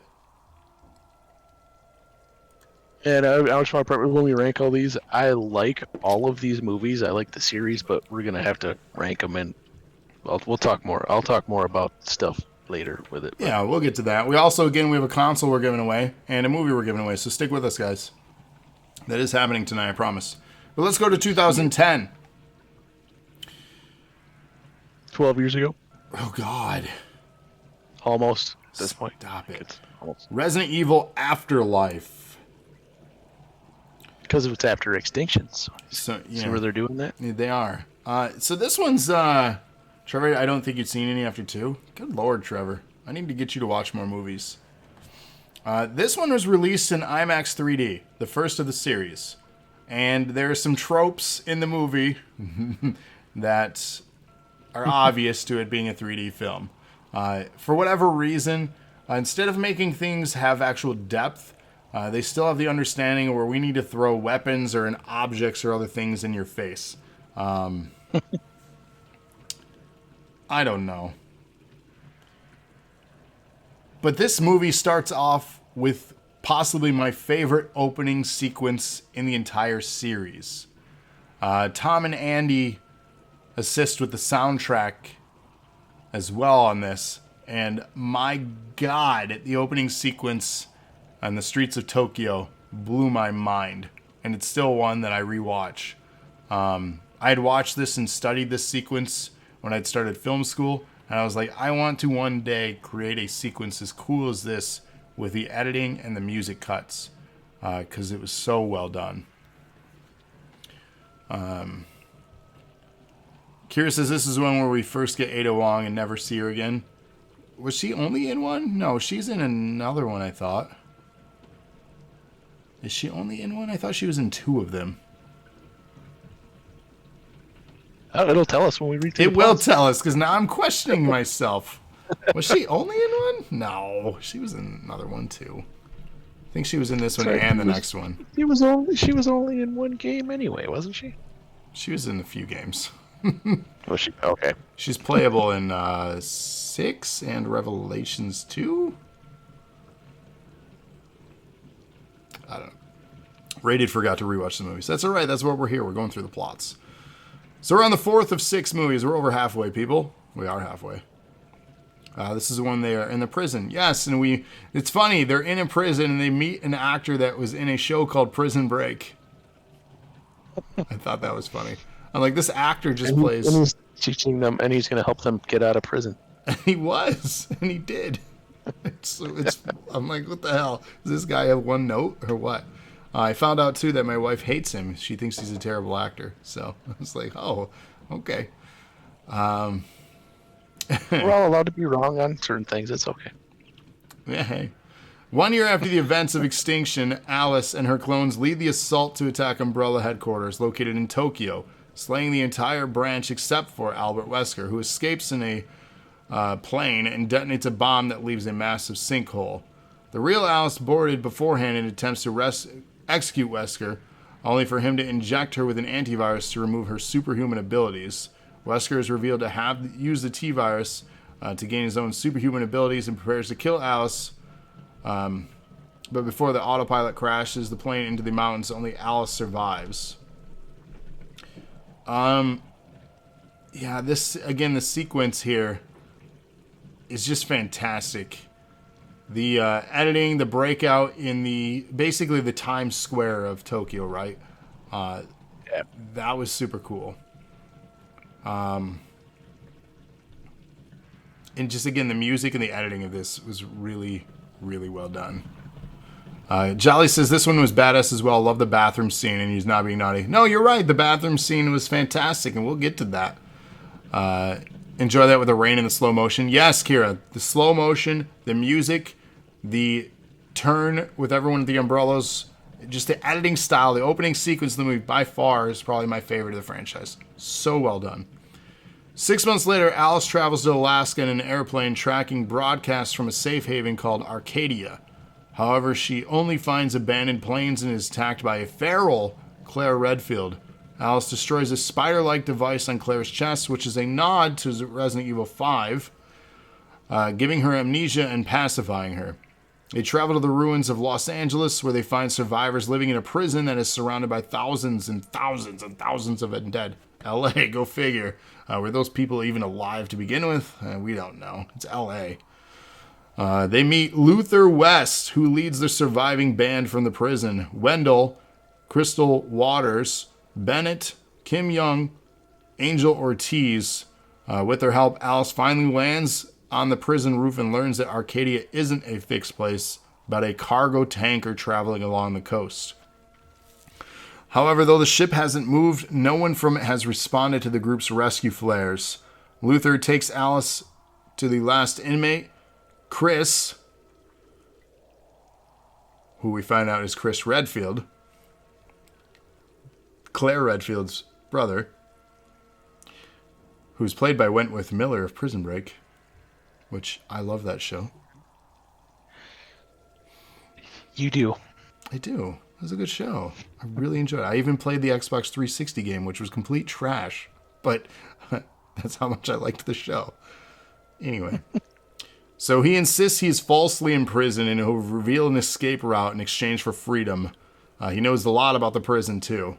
He guides them to vehicles and all kinds of stuff. Alice goes to the showers to wash up. Giggity, here you go, Mr. Kaz. This is your scene. But catches Wendell attempting to peep. Holding him at gunpoint, they're attacked by a group of infected people that dug into the prison. They take Wendell, but she manages to kill them. Trevor says Wentworth Miller was in an episode of SVU I watched the other day. Good actor. See, Lana hates him. She thinks he's bad. Great choice of Chris Redfield, although not as muscular since Chris is super jacked. That was one of the critiques that Wentworth Miller actually said about the character. He tried to get in better shape, but he recognized that he was not as jacked as Chris actually is in the games. But if you've seen Chris Redfield, the dude is freaking jacked in the games. Big dude. He's a good character. Where is Lana? You need to fight her over a blue raspberry. Lana's probably, I don't know what she's doing. Probably sleeping. I don't know. I dropped frame rates there. Great. Happening again. I wonder what's going on with my frames. Stop dropping. Stop, drop, and roll. Stop, drop, and roll. So why? You know what's funny? We get like weird issues when we're doing giveaways. It's like they don't want us to give away things on stream. Like one of our last giveaway episodes, we were having frame rate issues too. It's just a thing. It is. Let's continue on though. Desperate, they free Chris, who reveals that Claire is his sister, and the prison has an armored car they can use to escape. However, a giant axe-wielding monster begins breaking down the gate. Cody, do you want to give away stuff? I know you have a bunch of stuff to give away. I don't know, let me know. He has like a stash of things. Isn't this a nod to one of the villains in the games too, the giant axe-wielding guy? Yes. I forget what they're called. But it's in Resident Evil 5. And you don't really kill them. You just escape from them in the beginning. Avoid them at all costs? Yes. Yeah, because they showed like when he's trying to break in and they 5 rounds into his head doesn't do anything to him. Yeah, no, it doesn't do anything. So yeah, a giant axe-wielding monster begins breaking down the gate. Alice, Chris, and Crystal go to the basement armory to get more guns. However, zombies kill Crystal en route. Luther and Claire reinforce the gate. Angel informs Bennett and Young the car is missing its engine and it would take a week to fix. They don't have time for that. Bennett shoots Angel and heads for Arcadia in Alice's airplane. The Axeman breaks down the gate, allowing the zombies into the prison, and the group decides to use the zombie-dug tunnels to escape into the sewers. Young is slashed in half by the Axeman, because Alice and Claire are the last two. And then that was pretty gnarly too, which sets up the awesome fight sequence with a lot of 3D and slow motion effects, and then the use of the rain again, aka the shower head spewing water everywhere. We also get to see some cool stuff too, with the shotgun filled with coins. That was really well done, especially with the 3D effects. We even see the axe. And they did foreshadow that when somebody asked her what she's doing. It's like her thing. She fills the shotgun shells with coins. It's probably easier to find, right, than ammunition at this point. Yeah, it was just they made a point of one of the other characters asking her why she was doing it, and then they actually show her like shooting the shotgun with the coins. It was, right, bringing it all together. Right. So again, this sequence is awesome. Really cool stuff. They show a 3D effect of them dodging out of the way of the axe. She slides under him, shooting him from underneath, and then they shoot his head off and explodes into pieces. Clever, though, with the 3-chamber shotgun. Kira loved it. So, yeah, this sequence was awesome. Another one of the standout sequences. Great use of the cameras that they had for this movie. Great use of 3D. And again, a lot of stuff is gimmicky, but, like, this worked for this sequence. It wasn't overdone. Like, it worked really well and still looks good today. Like I said, I just watched these again this week, and they still look cool. The newer ones look better than the original ones' special effects. Like, the liquor looks a little rough in the first movie compared to some of the designs. But, yeah, some cool stuff. Claire successfully defends. Alice manages to defeat the Axeman by disorienting it, after which Alice kills it by firing it at its head. Unfortunately, Luther is dragged back into the tunnels by a zombie. Alice and the Redfields board Arcadia, discovering it's functional but abandoned. Claire then remembers Arcadia as an umbrella trap to get test subjects. They release their survivors, with Kmart from Claire's group being one of them. Alice follows a trail of blood deeper into the ship, where she finds Wesker. The T-virus revived him, but it battles Wesker for control, something he believes fresh human DNA can pacify. The Umbrella staff fled when he began eating test subjects. Alice's DNA is superior to his since she retained control despite her bonding with the virus at a cellular level. Wesker believes eating her will help him regain control of his body. The Redfields fight Wesker while Alice battles Bennett, now working for Wesker. Wesker easily overpowers Chris and Claire, but Alice is able to defeat both Bennett and Wesker with help from Kmart. They lock Bennett in the room with Wesker's corpse. So this sequence is awesome. They even do the iconic, his sunglasses, the throw, and like his super fast and dodges. Like, this is straight out of the game. Like, there is this, again, another cool sequence. I'm highlighting so many things because this movie is a huge standout for me as one of the better ones, special effects wise too. They really upped the game and expectations in this movie. So yeah, I was pretty hype on that. So unfortunately, Wesker revives. Wesker then escapes in an aircraft, activating a bomb on the Arcadia. However, through all the distractions and stuff, the plane explodes instead as Alice placed the bomb there beforehand. Unbeknownst to them, Wesker parachutes away after the explosion while Luther emerges from the sewers, battered but alive. Alice resolves to turn Arcadia into a real haven and broadcast a new message for any other survivors. As Alice, Claire, and Chris watch over from Arcadia, it is approached by a squadron of Umbrella aircraft. We then cut to a mid-credit scene where on the aircraft is a Jill Valentine who went missing after the destruction of Raccoon City and is dictating the attack wearing the same mind-control device, the little spider thing, in the middle of her chest, which again is a device that is featured in the 5th Resident Evil game as well. So I thought that was a cool nod. And a cool way to have a cliffhanger ending. You're like, okay, we're getting another movie. Fun fact, originally they were only going to do 3 movies. But these movies kept making a lot of money even though people were shitting on them. It's like Nickelback. Y'all fucking hate them for whatever reason, but they're making the money. Who's buying their albums if everyone hates them? I don't hate them. But that's Not the buying point. their album either. But that's the I don't point I'm hate 'em. saying. Like, they sell out arenas worldwide, but everyone's like, they're terrible. How are they? All I'll say on it is there is a lot worse that you could be listening to than Nickelback. I'm not saying they're amazing, but there is a whole lot worse. Well, of course. But the point I'm making is, if everyone hates it, how do they have a career? Somebody's buying their albums. Somebody's selling out those arenas. I love the band. I've seen them multiple times live. I'm not ashamed. Just saying. I've bought plenty of albums by them, yeah. There's the stuff on their CDs is way better than just what gets played on the radio. Oh, of course. 100% for that. But Of course. We're not here to review Nickelback. I'm just giving an example for everyone shitting on these movies, but they're making... That's a different podcast. We can talk about Nickelback. Yes, we do have a music podcast, too. That's the thing. But the point is, they keep making these movies because they're making money, right? Yes. It's they were originally only going to do 3. The story could have ended at 3, but here we are. That was the 4th. Ended with a cliffhanger. They're getting assaulted. Arcadia's in trouble. All those survivors, everyone they're saving, in big trouble. What's going to happen next? Let's find out. And 2012, we had Resident Evil Retribution. Let's see. There's only one thing you're upset they never brought into any of the movies. Rebecca Chambers, she was never brought in. I thought when they brought in for this, she would show up. No one knows who she is. Stars medic.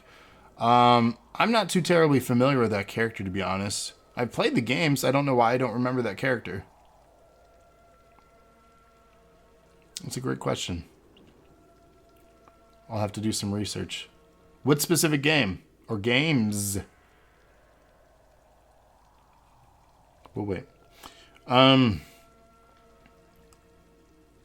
Resident Evil Retribution, the 5th movie in the series, also done in 3D. So we pick up basically almost where we leave off with our intro here. This was another cool intro sequence. This was all done in Rewind. So like Blockbuster, Be Kind Rewind, not sponsored. It's just my costume. But everything is in Rewind, right? We're getting a recap of what the cliffhanger was from the last movie, The Assault from Valentine and all the Umbrella troops. But everything's being played in reverse with some cool music and editing. And we see basically everything getting wiped out, right? So that's how this starts. Alice and the others of the Umbrella Corporation Friday Arcadia are attacked by a fleet of V-22 Ospreys, led by Alice's brainwashed former ally Jim Valentine, resulting in the killing of many of the survivors in the ship. Alice is captured during the attack, while the fates of Chris Redfield, Claire Redfield, and Kmart are left ambiguous. Cody says you can't be sued by companies that don't exist. Blockbuster still exists. There is one left. There's still a company. Sponsor us. She was in Resident Evil 0. Oh, I've played 0. I don't know that one like in detail as much as, or I know the other ones better. I've played 0 many times. I have 0, but again, I don't know it really well. You heard the last one shut down because of COVID? It was open the last I knew. Like, I literally got this like a month ago shipped from them. So maybe they like closed for a little bit because of COVID and they're back open now. That could be. They have that documentary, but no, I got this like I bought this a month ago for this Halloween. This is my first time wearing it. Like I literally just got it not too long ago. So I don't know who sent it to me then. I don't know. So the story then switches to, this was cool too. I thought this was a nice little, this movie played out like a greatest hits movie. Like that's how I felt about it. This could have been the last movie, in all honesty. Like they could have ended it with this one, because it played out like a greatest hits. The story switches to a suburban Alice living with her husband Todd and her deaf daughter Becky. Zombies attack, revealing that the suburbia was actually Raccoon City during the contamination incident. Alice and Becky managed to run away from the undead with help of Rain, who died in the first movie. What the heck? Same with Todd, like that's Olivera, right? And what is happening? Yes, Ada is in this one. So yeah, this is the only one. That's why I was confused, because Ada was not in the last one. We get introduced to Ada in this movie. And yeah, she's at the end of this. I don't think she's featured at all in the last movie. So yeah, Alice and Becky manage to run away from the undead with the help of Rain by letting them ride in her car. She's just a civilian. As they escape, they're hit by a garbage truck, knocking Rain unconscious. Alice hides Becky inside another house, but is killed by a zombified Todd.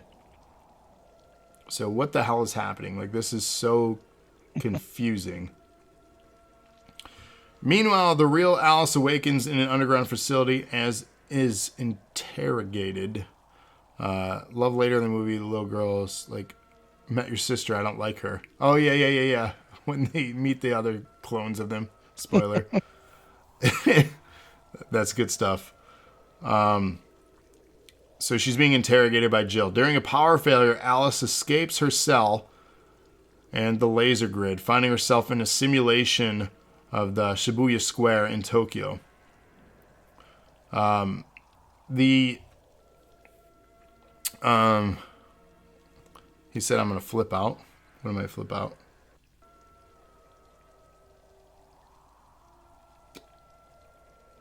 What is this? Oh, the dirt sheets. He sent me wrestling. Why are you sending me this now? He said I could check it later, but you know I can't do that. Anyways. Simulation in the square. Yes. Fighting her way out against zombies, she enters a control room filled with the dead Umbrella employees, and encounters Ada Wong. Yeah, but you said please check Messenger first, Cody, and then you said not urgent. You got to say not urgent first. Because you piqued my curiosity. Damn you. Sidetracked. So yes, Ada Wong is introduced as one of Albert Wesker's top agents. Wesker appears on a screen explaining that both are no longer serving Umbrella. How convenient. Like, how are you going to trust this dude after everything and have him be like, I need your help now? Like, come on. Kira says, love Ada. She's a Superman character. Using her as only really camo is kind of a kick in the face. Li Bingbing was a perfect choice. Her look was spot on. Yes, no, fantastic casting for the character, for sure. So yes, Wesker no longer supports and serves Umbrella, and the power outage was staged by Wesker's hacking to the facility computer mainframe. Wesker also reveals that the Red Queen, one of Alice's arch enemies, was reactivated after the Hive incident and now controls Umbrella. He continues on that the facility is underwater, located in Kamchatka, Russia. Is that how you say that? I can't see it, so I couldn't tell. Look. And that formerly served as a Soviet naval outpost. Kira says, close enough. Yeah, I'm not good with pronunciations. The facility was designed by Umbrella for manufacturing clones and created simulated outbreaks to show the effect of the T-virus. Ada and Alice plan to rendezvous with a rescue crew organized by Wesker, which includes Leon Kennedy. Yes, we finally get Leon. And his terrible long hair. With the middle part. It's like an outgrown bowl cut haircut. Jolly laughing at Naval. You had one of those, didn't you? I rocked that same hairstyle. It was bad. It was a different time. For a long time, you had that hairstyle. It was a different time. What can I say? So yes, Barry Burton and Luther West, Alice's former ally who survived at the outbreak in L.A. Leon's team plants explosives near the entrance to the facility, which will detonate in 2 hours to ensure the facility's destruction. The group plans to meet with Alice and Ada in the Raccoon City suburbia era in a New York City simulation. Alice and Ada defeat 2 executioners. So as you can see, as I mentioned, this is a greatest hits. These are all like these major cities and simulations for outbreaks. But they're also returning to some of the key points in the series of films, much like the Tokyo Square. So I thought that was cool. New York was really cool to see too. Any of these settings, with the cities was really cool. Jolly says, leave Leon alone. Well, no, I'm not dissing Leon. It's just the hair is, you know. Bring back memories for you, Trev. It does. Kira says, actually was an original submarine depot. See, that's cool. Leon and his team enter a Moscow simulation. The red square in front of the GUM, G-U-M. I don't know if you're saying that right. But they're cut off by heavily armed Las Plagas. So that is an interesting variant of the undead because they are intelligent. They're armed. They know how to use weapons. So they've managed to make an improved version of this strain, if you will. Kira says his hair looks very Backstreet Boys. Yeah. What is it, Nick Carter? Wasn't that his name, the Backstreet Boys? Nick Carter was in the Backstreet Boys, yes. Okay, I'm just confirming. I don't remember, because his brother was Aaron, right? He's the one that had the party. It was like this first music that he did, Aaron's Party. Whatever. Trying to make 90s jokes. Are you succeeding? No, clearly not. We have a podcast to continue. People just want a damn console. Okay, that's why you all are here. After this, between this and the last movie, I'm going to give away a movie. And then at the end, we'll give away a console. So, we're almost there, guys. And then we're going to rank this shit. You said lies. Yes. In the suburban setting, Alice and Ada encounter Becky, who mistakes Alice for her cloned mother and is instantly attached to her. This is so sad, too. Like, I get that the kid's just a clone, but, like, the kid just wants a mommy and doesn't want to be in danger. So, like, it's just a clone, but, like, damn, that sucks. So that pulled on the heartstrings. They also encounter Jill and the clones of Alice's deceased allies, James One Shade and Evil Rain, and Carlos Olivera, who are sent to capture them. During a shootout triggered by Ada, she gives Alice her smart glasses, which that was like a weird thing that they showed. Like they did this like super close-up of her glasses and stuff. I'm like, is this a sponsor? Like, what is this? Why are we showing these glasses? Like, this is some of the dumbest stuff. It was just like her in the couple of movies back, which she had too much makeup on. Like, she looked airbrushed.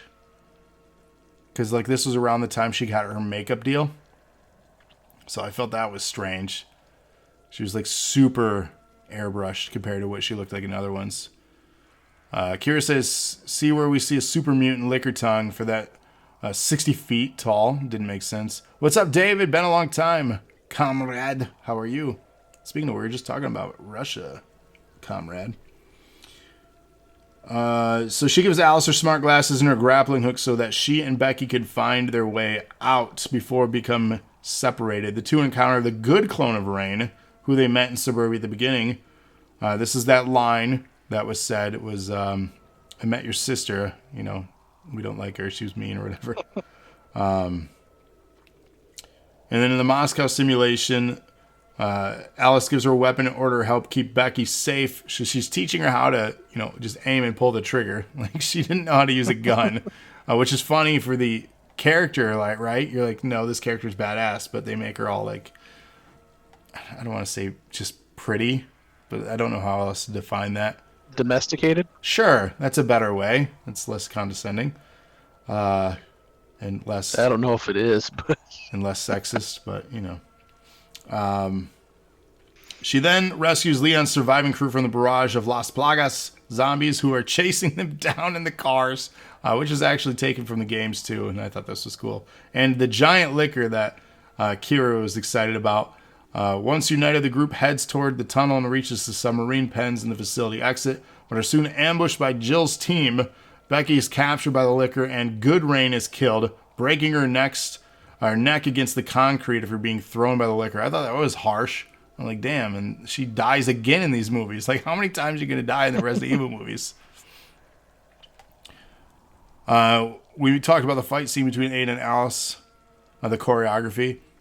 Yeah, so Isn't that later? That's like the ending fight sequence. Like, there's a really cool choreography. If I missed it, I apologize. But yeah, there's good stuff. The end sequence by the sub is really what the best fight choreography is at. Using Leon's bombs, they finally manage to destroy the facility and making the Great Waterfall tidal wave to flood New York, Berlin, Tokyo, suburbia, Moscow, and submarine, allowing Leon and Luther to escape. While Alice and Becky also survive, having used the ventilation system. Oh, the house fight, yeah. I mean, we're going to miss a lot of stuff. We're talking about 6 movies in just over 2 hours. I apologize if we're missing things. On the surface, all is quiet until the snowmobile is knocked over by Jill's Oscar-class submarine. Jill and Evil Rain confront the group with Ada being held as their hostage. Jill and Alice begin fighting each other while Rain, now also enhanced with the Las Plagas parasite, granting her superhuman strength and healing, fights Leon and Luther. We get some Mortal Kombat fight sequences where they go like X-ray and show bones breaking and heart stopping in this. I thought that was really neat. So, how many did you get to? You said you didn't recap all of them. I watched the first 2, so I'm going off since then from memory. Are you picking up what I'm saying here? Because like I feel like you're not adding as much as you were. The Retribution and final chapter, not so much. I read the synopsis while I was supposed to be working today, in between calls. So that's what I got for the last 2. But I did remember things from them, just not specifics. So I do apologize. Oh, you're good. You're good. Yes, Kira. Not adding much. She was in Fast and Furious films, so that is her other notable roles. Michelle Rodriguez. She is in pretty much all of Fast and Furious. Yeah, movies. that's her other known things.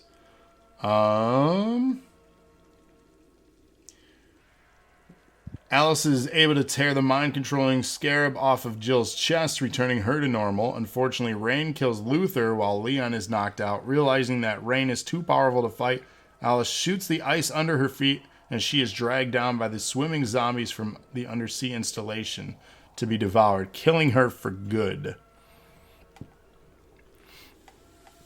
She was the one from Fast and Furious. Rated says she was in all but Tokyo Drift, which that was like a backstory, I thought. I don't know. I'm not a big fan of the Fast and Furious movies, so. Alice, Jill, and the remaining survivors travel to Wesker's headquarters, a heavily barricaded and fortified White House staffed by the remainders of the U.S. Armed Forces. Alice meets Wesker in the heavily barricaded Oval Office, where then he injects her with another strand of the T-virus, returning her superhuman abilities, which he took them away. Now they're back again. As only Alice successfully bonded with it, she is the ultimate weapon. On the roof, Wesker explains that the Red Queen is trying to wipe out humanity, and all the remaining uninfected humans are in the base. It is humanity's last stand. A pull-away shot shows the U.S. military defending the White House alongside the remaining Umbrella Corps soldiers against enormous hordes of T-virus abominations swarming over the walls, including those flying little fucking things. So, this one had cool moments. I liked the casting. I liked Ada being introduced. I liked Leon being introduced. And again, some cool scenes, but the last movie really was the standout. This one just had some decent moments. The thing that really got it for me in this one is just it felt like a greatest hits movie where it explored beats and notes from the other ones. And I thought that was a nice touch. So, before we head into the last one and then rank everything, let's draw 2. We're going to draw 2. We're going to give away 1, and then the other one, the remaining, will be the winner of the console. So let me do 1. So I got 1. And then 2. So 2. Okay, so let me pull up my notes. This first one here is for the movie. So if you're listening, you're going to get a copy, digital copy, and reach out to me. I'll send you the code and how to redeem. And on the sheet, I posted today as a bump. It's on our Facebook group. But if you're wondering, I'll say it off now. So the number here, if you can read it, movie time. So it is 712178 are the last three. 712178. And our winner, ending in 178, is Sean. So Grim, with only 3 entries in the entire raffle. You're going to get a copy. Something. Say what? He won something. He won something. 3 entries in the whole raffle. And he's winning the Suicide Squad digital copy. So he's not here, unfortunately. I will reach out to him. So Sean, Grim, you got a movie. So, and then His character, old Papa Pump. And then this other one I drew. Don't you want to know the number? I haven't even looked yet, so I have it face down. This is the console winner, or title belt, or whatever they want. This is the winner. It's face down. I won't even look. So, we'll see. Could be one of you guys. It could be me. I hope it's me, because I'm going to laugh. I hope it's me. Well, no. Why can't I hope it's me? Because you have a job. Have you So even... do you. So? Anyways. But yeah. I got kids, man. I got kids too. So Julian Creed, Sean, Grimm, you got a movie coming your way. I'm excited for you. Never seen from again. I just think they needed more movies. Why they brought in Ada and everyone in the White House. The final chapter pissed you off. Yeah. So Jolly's going to cash in Money in the Bank for it. So here's the thing. Full transparency. I didn't love the final chapter. 2016, Resident Evil, the final chapter. There were some neat things to it, but I didn't love it. Dr. James Marcus, the founder of Umbrella, had a daughter, Alicia, who was dying of progeria. Desperate to save her, Marcus uses the T-virus on her and others with the disease. After another child is treated with the virus, died, and then reanimated as a rabid zombie, Marcus tried to have the program shut down. His partner, Dr. Alexander Isaacs, had Marcus killed by Albert Wesker, then adopted Alicia and took over the corporation. That was the backstory to this. After the events in Washington, D.C., Alice awakens after being betrayed by Wesker. Again, I'm on your side. Shocking. But then he betrays again. Come on. The Red Queen appears and tells Alice she has 48 hours to infiltrate the hive, over 400 miles west on I-64 in Raccoon City. The Umbrella Corporation has developed an airborne antivirus which can kill every organism infected by the T-virus, but is waiting for the last few remaining humans to be wiped out. En route to Raccoon City, Alice is captured by Isaacs, learning the Isaacs she previously killed was a clone. How many clones we have in this stuff? So many clones. Well, that's one of the great things is once you introduce that there can be somebody that had died before could be a clone. Right. Kira says that pissed me off. I wanted to see the battle. They teased it and then 2 middle fingers. They did, and that's what I'm saying. Why? If you're closing the series, give us stuff like that. So she escapes the convoy and reaches Raccoon City, where she's ambushed by a group of survivors. Doc, Abigail, Christian, Cobalt, Razor, and Claire Redfield, who's back for this movie, who survived the attack in Arcadia. Isaac's convoy approaches, trailed by a horde of zombies. Alice and the group defeat the convoy, retrieve Isaac's few human captives, and burn the horde, though Cobalt is killed. Alice and the crew enter the hive entrance at the bottom of the crater from the nuclear bomb previously dropped on the city. So now it's just a big freaking hole. Wesker, in control of the hive, releases the mutated guard dogs, killing Christian and a freed captive.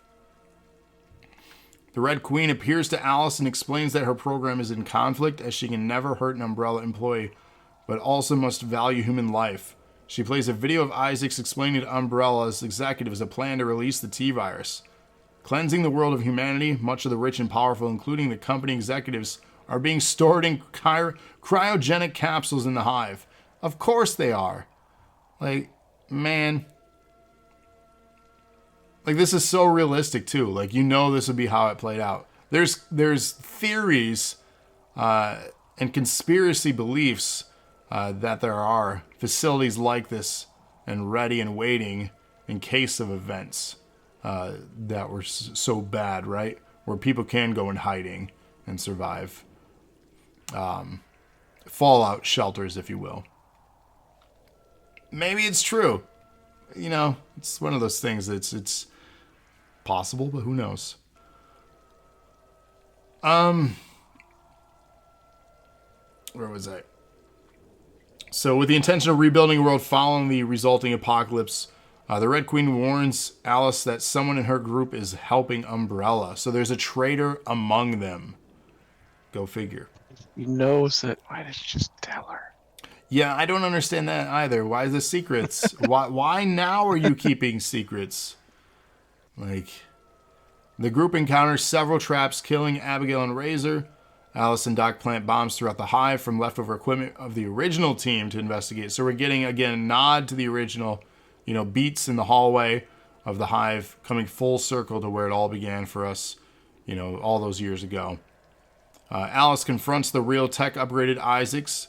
Doc is revealed to be Umbrella's spy, and Claire is captured by Wesker. A cryogenic capsule opens, releasing Alicia Marcus, Umbrella's co-owner, and Marcus's daughter. Kira says, I love the scene where they showed us the original tunnel and the stuff with lasers, but now she can go underground. But after rewatch the first movie, those black bags were never there. Yeah, continuity errors. It's going to happen.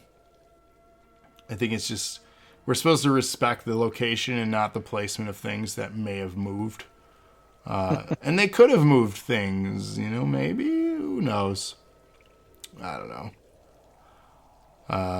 So yes, clone of Alicia. Before going on to explain his plan to eliminate the parent and assume control of Umbrella, Alicia fires Wesker, allowing the Red Queen to crush his legs with a security door. Doc tries to shoot Alice, but his gun is empty, as Alice had earlier deduced his treachery, and Claire executes him. After giving Wesker a dead man's switch to the prime bombs, Alice and Claire pursue Isaacs while Alicia uploads a copy of her childhood memories. Interesting, your name is Alicia. Are we going to get a reveal here? We will. Isaacs, Alice, and Claire fight. Isaacs overpowers Claire and attacks Alice on the laser corridor, eventually defeating her, but she uses that moment to activate a grenade in his pocket. So this was kind of like a little clever, again, like, haha, I'm faster than you. You thought you were getting better of me. So this movie has had a lot of those, like, little haha, moments. She escapes to the surface with the antivirus, but Isaac reboots and catches her before she can release it. Before he can kill her, the Isaacs clone from the convoy arrives and kills him, believing itself to be the original Isaacs, but the clone is then devoured by the undead. We just need a guy with a chainsaw and everything will be okay. Kira says, what a great fucking scene, showing Alice is actually the original CEO and the Red Queen is her younger her. Yes. So that reveal is amazing. Making you want to go back and just kind of rewatch everything and like pick up on that reveal. That's a clever, for this series to have a clever reveal like that, I give it a nod of appreciation. It's a good closing to it as well. Because you could keep this shit going on and on and on with what they had set up. But that establishes a really good closing, especially for the character. A good story arc, which a lot of people complained about from the get-go. Her being in this, because it's not a character from the games. So it was a good story arc. So Alice releases the antivirus, killing all the undead around her before she passes out. Wesker simultaneously drops the dead man's switch, destroying himself, Alicia, the hive, and the hibernating Umbrella elite. Claire wakes Alice, who survived because the antivirus killed only the T-virus within her body, not the healthy cells. The Red Queen then uploads Alicia's childhood memories into Alice, granting her childhood because she was a clone. She didn't have this. She didn't know she was. She thought she was, a person. I mean, she's a person, but, no memories because she's a clone. Kira says it was a beautiful moment. She teared up. Alice travels into Manhattan saying that the antivirus carried only by the winds, will take years to reach all corners of the globe. And until it does, her mission is not finished. So they could have left it open. It's not like a definitive ending, like it's done. Character's dead. Character lives on. And she's going cleansing, like cleaning the world. And if they wanted to do one more, they could have. But you called it the final chapter, and they didn't. So now we have a new movie coming out called Resident Evil Welcome to Raccoon City. It'll release officially November 24th, 2021. If you're listening to this after that, it's... Is it just the, like, I think they're just wiping the slate of these 6, aren't they? Yeah, it's a reboot. So it's obviously the 7th live action film of Resident Evil, but it is a reboot. I'm trying to read a little quick snippet on this. So it stars Claire Redfield, Jill Valentine, Chris Redfield, Albert Wesker, Leon Kennedy, Chief Brian Irons, William Birkin, Ada Wong, Richard Aiken, and Lisa Trevor. Those are the main cast and characters for it. I'm not going to read too much into other stuff because there might be spoilers. I don't know. It could be good. Who knows? I'm going to give it a chance, but it's a reboot. And it's inspired by the first 2 games, from my understanding. So, and it takes place, I think, in the mansion and the police department are like 2 set pieces that they've talked about. So we'll see. It's supposed to be an origin story of things. I'll give it a chance, but I've just, like I said, I've been holding off because the original ones for me are special. So they are, and they always will be. So, thank you for the host, Storm. Kira says, yet the flying monster was still going, so does it only affect human zombies and it doesn't affect the more advanced ones, is Kira's question. I mean, maybe it hadn't got the flying one yet because it's airborne. Maybe it's been avoiding it. That's the thing. Like, there are questions unanswered. They ended it, but there's still questions. Yeah. With that, Storm, let Sean know that he won a movie. We did a raffle, and he won a digital copy of the new Suicide Squad. Hopefully he doesn't have the movie already. If he does, we could give it to somebody else. But if he doesn't, tell him he's got a digital copy coming his way. So that's very exciting. yes. So we're gonna do the raffle first, or are we revealing our order for the movies? I don't know, chat, what do you guys think? You want to hear how we rank these movies? Or do we do the raffle for the giveaway? Because I already have it right here. It's face down. I don't know the number yet.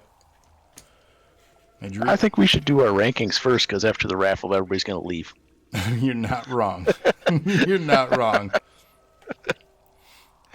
Cody but says, whatever. Cody says check and pick. Cody says movies to close. So he wants us to do the raffle now. Like I said, I already drew it. I just don't know the number. It's face down.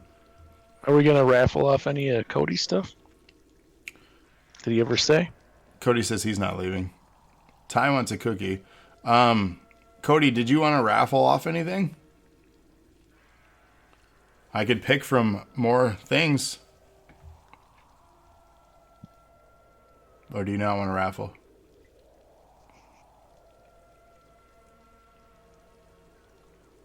He doesn't know. Are you even home, Cody? Thunder wants a million strands. Cody said separate day he'll do something. Okay, fair enough. Okay. That works. So let's see who won the big raffle, Trav. Drum roll, please. All right. So this one is, I'll show you it here. Oh, it's mirrored, but 712373 is the number. That's you. That's me? So you are between 181 and 389. So, iRob, you want something. So, Storm says, just got done with my podcast. Thank you. How did your podcast go, Storm? We just gave away a console to iRob. It's coming here. It's coming here. So I'm excited. iRob had 209 entries, so you donated $209 to us, and your prize is Cody was the one that had more. So Cody had 280 donations for this one. So, you know, here's the nice thing. I'm glad that we're continuously having new winners. No offense to others that have won that want to win again, but I am happy that we're getting new winners each time. So Thunder says congrats. Cody says I've had the most every time besides once. Ty had the least one time and he won the damn console. And they have like 2 entries or something and won a console? No, it was like what, 14 or 16 or something? On one of your raffles, somebody only had 1 in the whole thing and won something, though. Yeah. I remember that. So okay, it is totally random. So there we go. Ty said 14. And he won a console. And he won an Xbox Series X. He spent $14 and got an Xbox Series X. That's not a bad deal. Kira says, be honest with you, I would say the second movie is the best one. We get Nemesis stars, best of the movie, seeing the Nemesis show up, so he remembers Alice. Yeah, good moments for sure. Yeah, let's rank these now. But yeah, congrats, iRob. Obviously, what do you want as your prize? I would also like an Xbox Series X, if I could, please. Okay. So we'll begin the hunt, and Cody, yes, you've spent more than anybody besides Rated on donations. Yeah. Thunder wants 1,000,000 strands. Should we do another raffle for kicks for 1,000,000 strands? What do you guys think? Why not? It's just strands, right? It's true, Cody. More if you put them together. And it is just, should we do raffles? More raffles? Sure, well, it's fun giving stuff away. Ty says yes. Do we want to do, how many? How many should we do for 1,000,000?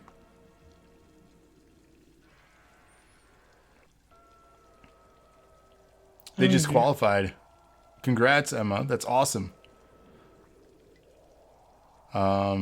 Yes. So they're saying yes to strands. Do some strands. How many you want to pull? Well, how about this? I'm feeling amazing right now. You guys are here supporting this channel. For those that are watching right now, I'm just going to give you strands because you all are amazing. So give me a second. So if you're in chat right now, you're just going to get a reward of strands. It might take a moment to apply, so keep that in mind.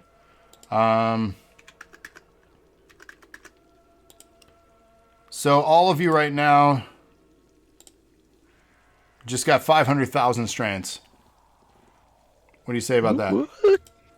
So I just applied it. 500,000. Why not? Let's do a raffle. Let's give away. Let's give away another 250,000. I just feel generous. You guys are amazing. So, all right, Drew went out of the box. 449 is the last 3, and 449 is Cody. Cody, do you want to get strands? Cody, do you want 1,000,000 strands? Cody doesn't already have 1,000,000 strands? He might. I don't know.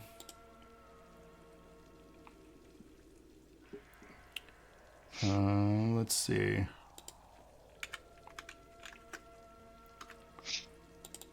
How do I... Okay, 2, 3... How many zeros? Alright. Applying to Cody's. Well done, Cody. And edit. Cody gets 1 million.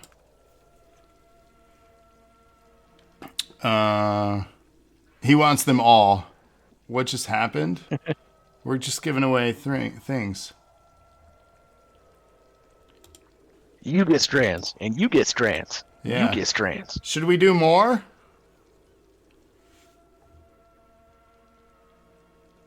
Do you guys want more prizes?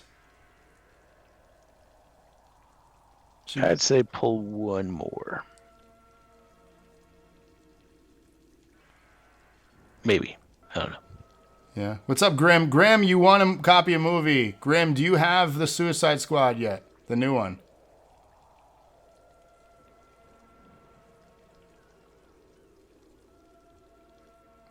We'll do one more strands here. You guys are asking for strands. Let's do another. Cody, you want me to do your keyboard and mouse? I thought you wanted to wait for that. There are prizes, yeah. That's what we do. We give away stuff. Yeah, I have a digital copy, Grim, for you of the Suicide Squad. Shoot me a message. I'll send you the code and how to redeem it. So yeah. Free movies. Free stuff. Free movie. Why the fuck not? You have 3 other things. You want the keyboard and headset kit? Is that all one?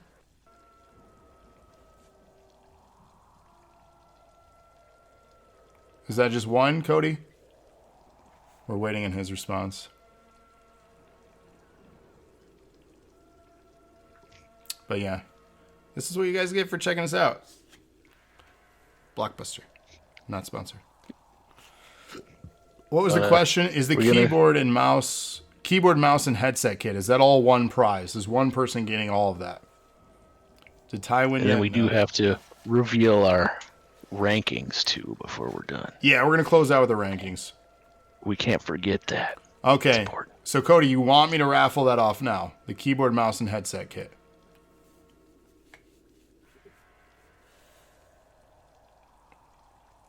Yes. Okay. Every day I'm shuffling. All right. So the keyboard, mouse, and headset. The last 3 is 247, and 247 is Rob.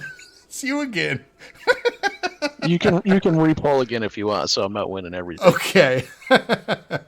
Damn, you got some good luck tonight, man. Jesus. I usually don't, so I'm surprised. Yeah, pull again. Okay, pulling again. 199, which is you again. Pull again. We'll just pull all of mine out before we get to somebody else. Just keep going. You gotta be kidding. I'm gonna shuffle this a little bit more, I guess. Good Lord. It's 3. You have won 3 things. All right. Okay. 028. Ty, you won. There you go, Cody. Ty can just take that from Cody's house. There you go. Ty, you don't even have to get it shipped to you. Cody, you just give it to Ty. Cody says I'll hand it to him. You win, Ty. And he's here now. Congratulations, Ty. Oh my God, yes. Let's do another 1,000,000 strands. I'm liking this. This is fun. Okay. I'm liking this. Do you want 1,000,000 if you win, IROB, or no? Just draw somebody else. The strands, I'll take it, but the things we give them, yeah. Pick on Instagram soon. Yes, please. Okay. 1,000,000 strands. Who's getting it? 864. 864 is rated. Rated, you're getting 1,000,000. Go rated. That'll make him a happy boy. Yeah, let me update that now. I'm updating it now, too, so it should be applied for you guys. So, 1,000,000. $1 million. Rated said LOL. Congrats, Rated, with 1,000,000. After we do our ranking, I'll do one more. How about that? And then maybe who's still with us, for sticking with us tonight, maybe I'll give you more strands. Yeah. So I'm feeling this giving. Like I'm loving this. Oh, here we go. Go.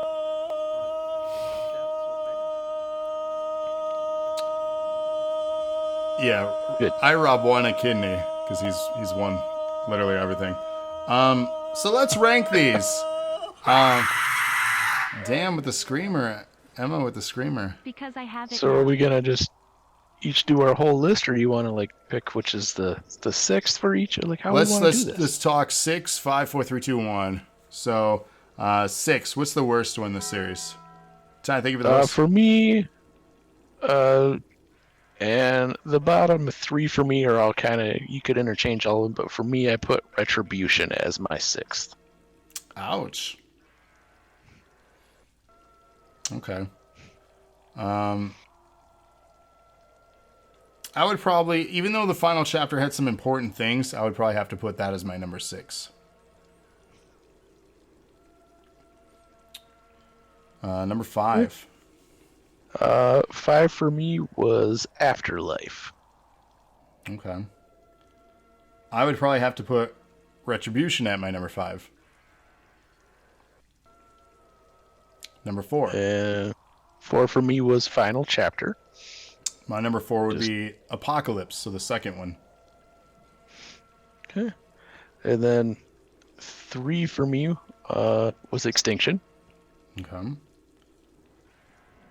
3 for me would probably also have to be Extinction. Okay. And then my number 2 was Apocalypse. For me, number 2 was Afterlife. And then sounds like we both, the first one, the original, is number 1. And that one, as much as I love all of them, is like leaps above everything else. Yes, I agree. First one, hands down, is so good. And even, it might just be nostalgia at this point looking back, because you could tell me that it sucks and I don't care. Forever, I will like it. So, you could point out every flaw there is in it and I don't care. So, I mean, overall, like, this is a fun series. While there's a lot of plot holes, there's a lot of, like, cheesy things. There's a lot of things that people complain about. We got the Tortugas. Yes, I like turtles. And then again, we kind of touched on it for the first one for me. Just the way that the soundtrack is in that movie in particular. It's different and amazing, so that bumps it up for me too. Yeah. Kira says, I have a list. How long you got, iRob? So, yeah, here's the thing. Like I said, there's a lot of positives. There's a lot of negatives. I get some of the complaints from people. They're not perfect movies, but they were fun. Like, I really enjoyed them. I enjoyed rewatching them again this week, and I'll enjoy rewatching them again sometime down the road. There are, obviously, with our ranking, there are ones better than others.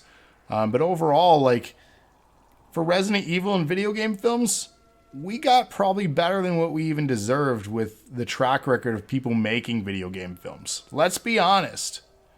And, like, a director who came from Mortal Kombat in his resume, the 95 Mortal Kombat, to do things like Event Horizon, which is one of my favorite science fiction horror films, to go on and do things now recently like Monster Hunter, starring his wife, which was, we'll get to that on our thing because that's a video game film, right? We're going to eventually review that.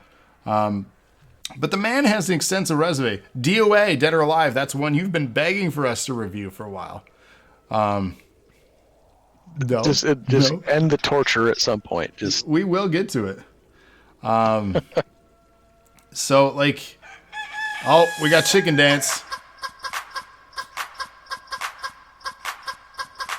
I can't hear it, but kind of Just dance until I say stop.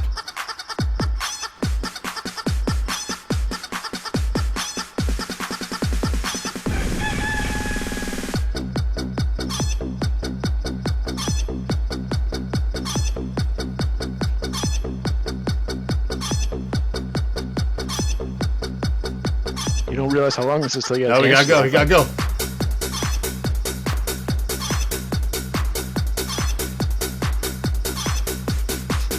Busting my cardio.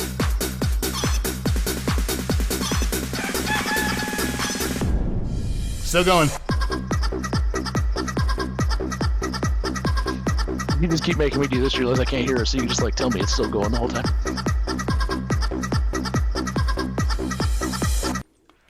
Oh Lord. Yep. Done now? Okay. So You're supposed to tell me when it stopped. yeah, we're done now. Oh, I'm tired. Okay. Oh, we got a happy Ty. Look at his reaction. That's amazing. How about a nerd cred giveaway? We can't. There's no way to edit that. I don't know a way, or else I would give nerd cred. I apologize. However, the same prizes are on both. So, iRob used to be 230, but after the workout of Chicken Dance, he's now a supermodel. Better than Subway. Yeah. Honestly, if you haven't seen the Resident Evil films or all of them, I know some of you mentioned you hadn't seen them all. Yeah, watch them. Honestly, Watch them. Watch them. It's a fun ride, and you really should before the new movie comes out. And again, I'm skeptical and hesitant about the new one. I hope it's good. I really, genuinely hope it's good. But I don't know. Ty says the package took forever. He literally got to hand it to him. Ty is not happy. He's angry. Why are you angry, Ty? Jeez. Let's do this. Let's raffle. Who wants strands? Strands. Thunder says, I'm looking forward to the new movie because the first two games are your faves. Fair. All right. So strands. 672 are the last three. 672. Who is 672? 672 is Cody. Cody gets more strands. All right. Oh God. Let's pick another winners. I don't want people who work for the channel or help the channel out getting all the prizes. It doesn't look good. It usually doesn't work out that way, so it's kind of weird that today is doing that. All right, let's do another then, because he said, "Give me that." All right, let's do another raffle. There we go. 569. 569. 569 is.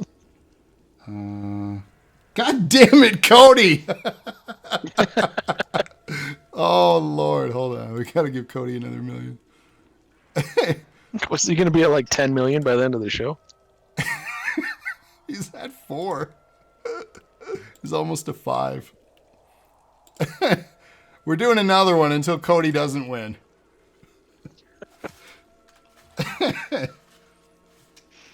Oh my God. If you pull me, I'll gift him to somebody. Okay, fair. Ty called Cody his boy now. Yeah.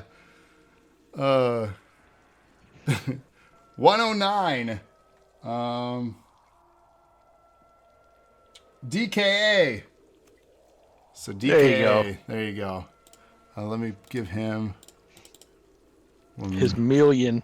1 million. DK. He already has. Oh no, that's 100,000. Well, now you have 1 million, bro. There's gonna be a whole lot of redeeming happening. All right, fuck it. We're doing one more. Last one. 026. Ty. There you go, Ty. More millions. Ty getting 1 million.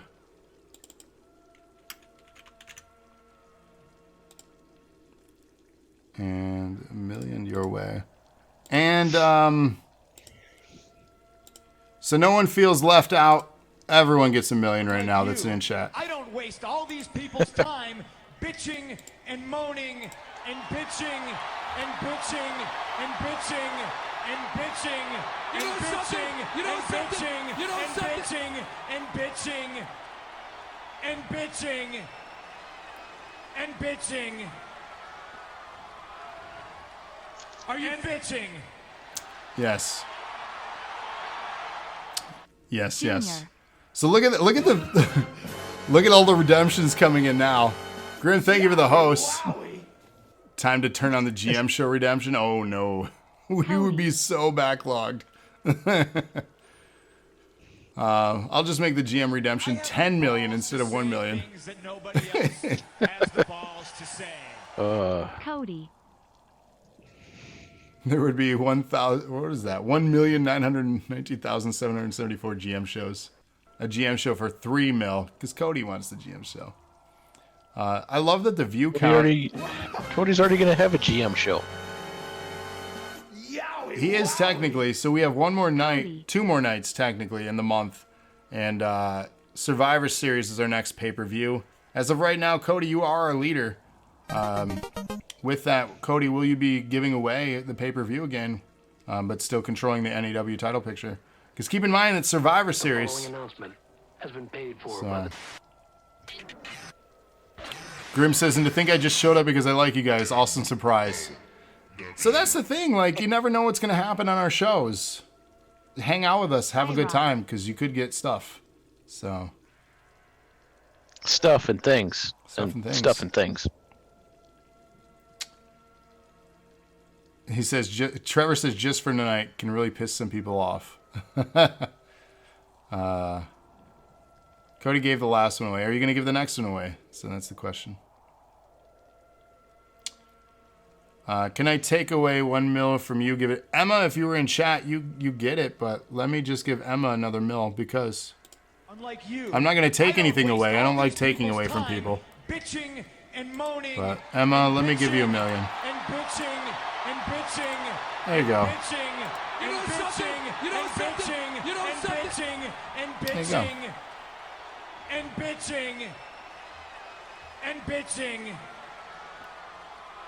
Yeah, there you go. Thank you. Are you bitching? Yeah, I'm bitching.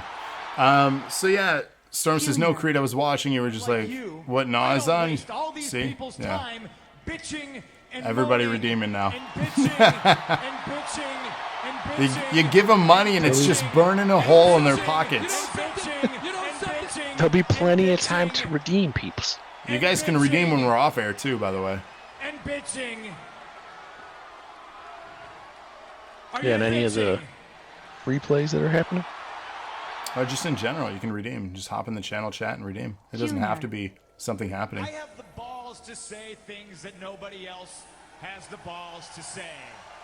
And then you track all that to where you have no free time. Oh, it's a science now. I got it down. I've already recorded tomorrow night's episode. By the way, there is NPC Halloween Havoc on YouTube tomorrow night. Check it out. I've already taped NPC for next week, Thursday, and After Dark. I'm proactive. I'm ahead of the game. What are you going to do with all your extra free time next week? Work. What I'm supposed to be doing. So. Yep, I have 1 more week, and then I start my training for my new job. So. Nice. Making that money. Let me, before I forget, Creed, let me message you with that code. And moaning and bitching and bitching and bitching and bitching. Did you message me? Sean, where you at? You know, and bitching and bitching and bitching and bitching. Creed, you still with me? Check your bitching? messages. Check your messages. I want to make sure you get your things. Get all of the things Bang, bang, to the bro. peoples. Can you put 1 million into a Dogecoin? I know nothing of these things. Ty, A what? I told you to mute. I don't know. Okay, so he is here. I'm going to send you a code. And follow the instructions. And you'll be able to redeem the movie. Kira. It's your movie. Pop some popcorn, sit down with your lady, watch a movie. Yeah, for real. It's a good movie, too. Let me know if you get it. And then let me know if you have any troubles redeeming. I have the balls to say things that nobody else has the balls to say. Bobby Blob. Bobby Blob. Yeah. So we talked about how long this episode would be, and I said my goal was to get it in 3 hours. And Rob, we did it. We did it. We are only at 2:35. Rated. Yeah, not bad. So, Grim, you got the code. Fantastic, man. Thank you guys. Like, if you've watched one episode of anything we do, whether it's me or anybody else, Cody, anybody else that's ever streamed for us. I only care if you watch me. So there you go. Yay. Honestly, That's not thank you true, guys. Waste all these people's time bitching and moaning and bitching. I'll just echo that. You could be doing a whole bunch of other stuff than watching two old people talk about ridiculous things. So. And bitching. And bitching. Just waiting for these alerts to. Like I said, they got they got money, they got paid, and now they go spending. So. But yeah, you could be doing a whole bunch of other stuff, and you took time to watch us do our thing. So thank you. Ty says mute them. Do you want me to mute them? I can mute them. They're still coming in. I should probably mute them. Yeah, because you can't hear me talk at all when the stuff's going on, right? It's drowning you out, kind of. So, yeah. But, yeah, really, thank you guys. You keep this thing going. You keep us motivated to put out new content. That didn't mute it. That one did. Wrong ones. Did it get way louder? It did. I muted the wrong thing. Because Cody was out here doing it. Ty wants them muted. Oh, Kira, see, I muted them now. Don't spend your guys' stuff. They told me to mute them. Well, you can keep redeeming. It'll show up. You just won't see it on the channel. You won't hear it. You'll see it. You just won't hear it. I turned it off. See, they're still coming in. But yeah. But there is tracking all of them. Everything's getting tracked still. You're going to get your stuff. Yes. So to save you guys who are listening to the audio form, obviously the show is done. We're just now hanging out and chatting at this point. Again, I just want to say thank you for those that have been listening to our stuff. We've been putting out original content every single week for 4 years straight. We started streaming to YouTube in October of 2017. DNA launched in June of 2015. And we've had people join us. We've had people leave us. And the constant is you guys. I, Rob. But the constant is you guys, right? You are the reason that content continues to come out. So as long as you guys keep showing up for stuff, we're going to keep putting stuff out. We're going to try new things. We're going to have some hits, maybe some misses. But we have fun. Is right here. This is a hit.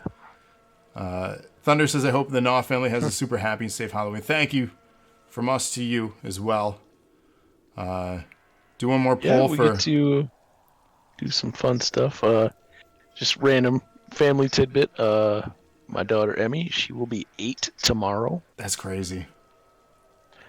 Yeah, I don't know where that 8 years went, but goes by quick. Cody says we're going to do a poll for a Bluetooth speaker and subwoofers. I want that. Let me pull up my... Are we pulling for that right now? Yeah, he said right now. See, we're in this giving mood. So this is fun. Jolly says my oldest will be 8 in January. So Jolly's right there with you. Cody has a gender reveal tomorrow. So let's do this. Congratulations. Let's do this for Cody. Let me do a prediction poll. Just for kicks. I'll refund you guys. But let me do this.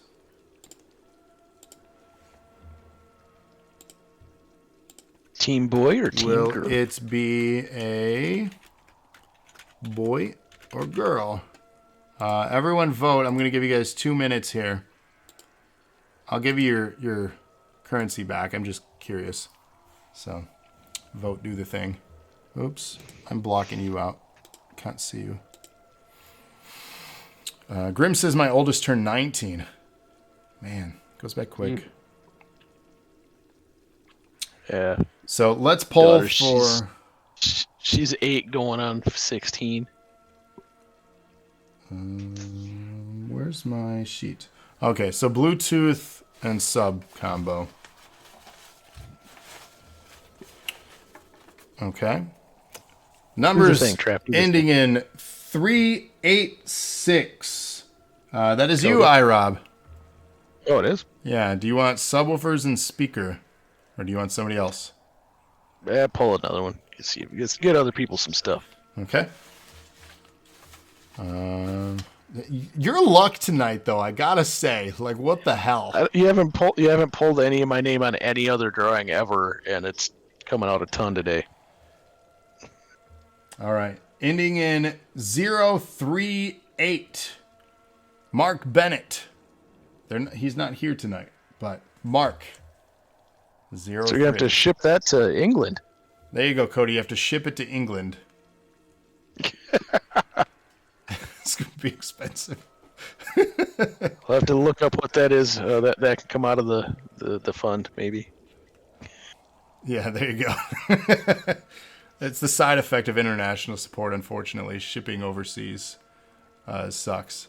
So, just to give you an idea of shipping things to even in the country, to ship DKA's PlayStation 5, it costs DNA $230. Just for shipping? Just for shipping. So, yeah, we don't make much money, if any, when we do this stuff. Just to give you guys full transparency. The console itself was $530. So, yeah. Shipping sucks. So, yeah, there you go. Cody, you saved on shipping to Thai, so you're in luck. So, yeah, the shipping to Thai was nice, right? So we'll figure that out for Cody. Anything else we want to give away?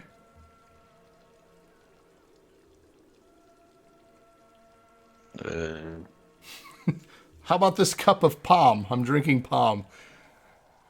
I got a notepad. Does anyone want iRob's notepad?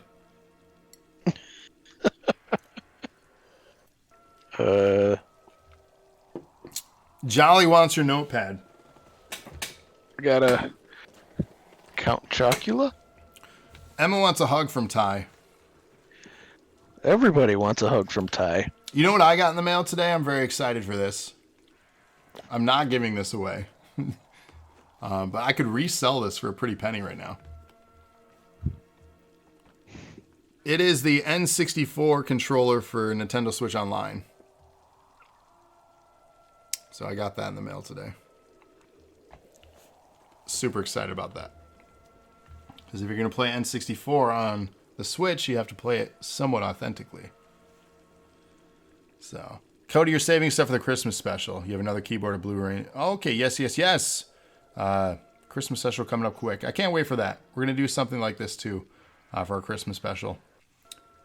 Cody and anyone interested, we should rank Christmas movies for our Christmas special this year. What do you think about that?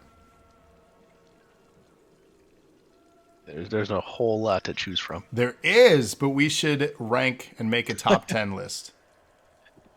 A top 10 of our favorite Christmas movies? Of all time. Die Hard, number 1. Spoiler, Elf wins, says Cody. Die Hard all day. So, that'll be fun. That's, I guess, what we're doing. And it seems... is Nightmare Before Christmas a Halloween? It's a Halloween movie. It's a Halloween movie. Who decided that? I did. But what if I want to say it's a Christmas movie? I will end this show right now, and I will give your console to somebody else. I need a Jack to my Sally. Yeah, I hear ya. Me. Yeah, see, we're going to give it to Cody. You can just have the Bluetooth stuff. He'll trade you. How about that? No. No. All right. Well, ladies and gentlemen, I don't have much else to say or do here. This honestly has been a real fun episode. It was fun rewatching these. A lot of these, you and I, obviously we saw the first one together, so that's of awesome value for us. We've been friends for a long time.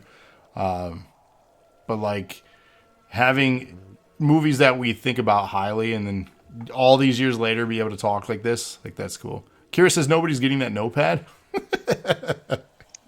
Good God. But yeah, no, it's it would cost more for me to ship it than anything's worth to anyone. True. So here's a fun note. to close this episode on. And a weird possible correlation. 2021 is the 25th anniversary of Resident Evil this year. 2021 is also the 25th anniversary of our friendship. We met in 1996. Weird correlation there. So it's been a eventful 25 years. It has. There may be a podcast one day recapping our greatest hits and misses, I'm sure. But this is just a glimpse into a small glimpse into the window of our history and all the shenanigans that we've attempted to do. So Travis and Rob is as old as Resident Evil. Yes. Kind of cool. So, what was the prediction results? Great question. Let me go back to that. So, for Cody's reveal, 77% said girl. For tomorrow, Cody, 77 said girl.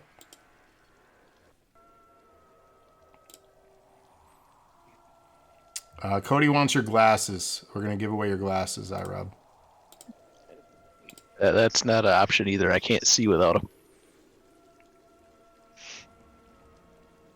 Unless the channel's going to pay for me to get new ones, we can raffle these ones off. Cody says 4 for boy and 2 for girl. They just put more in. Well, that's what matters.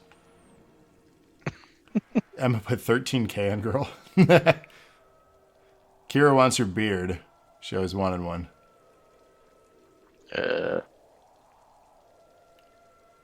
Go for it. That's weird. I don't know how. Well, that's not weird. I don't know how that would work. Well, let's close this thing. Again, thank you all for being such a fun, engaging, interactive community. Thank you for any of the shows you've ever supported.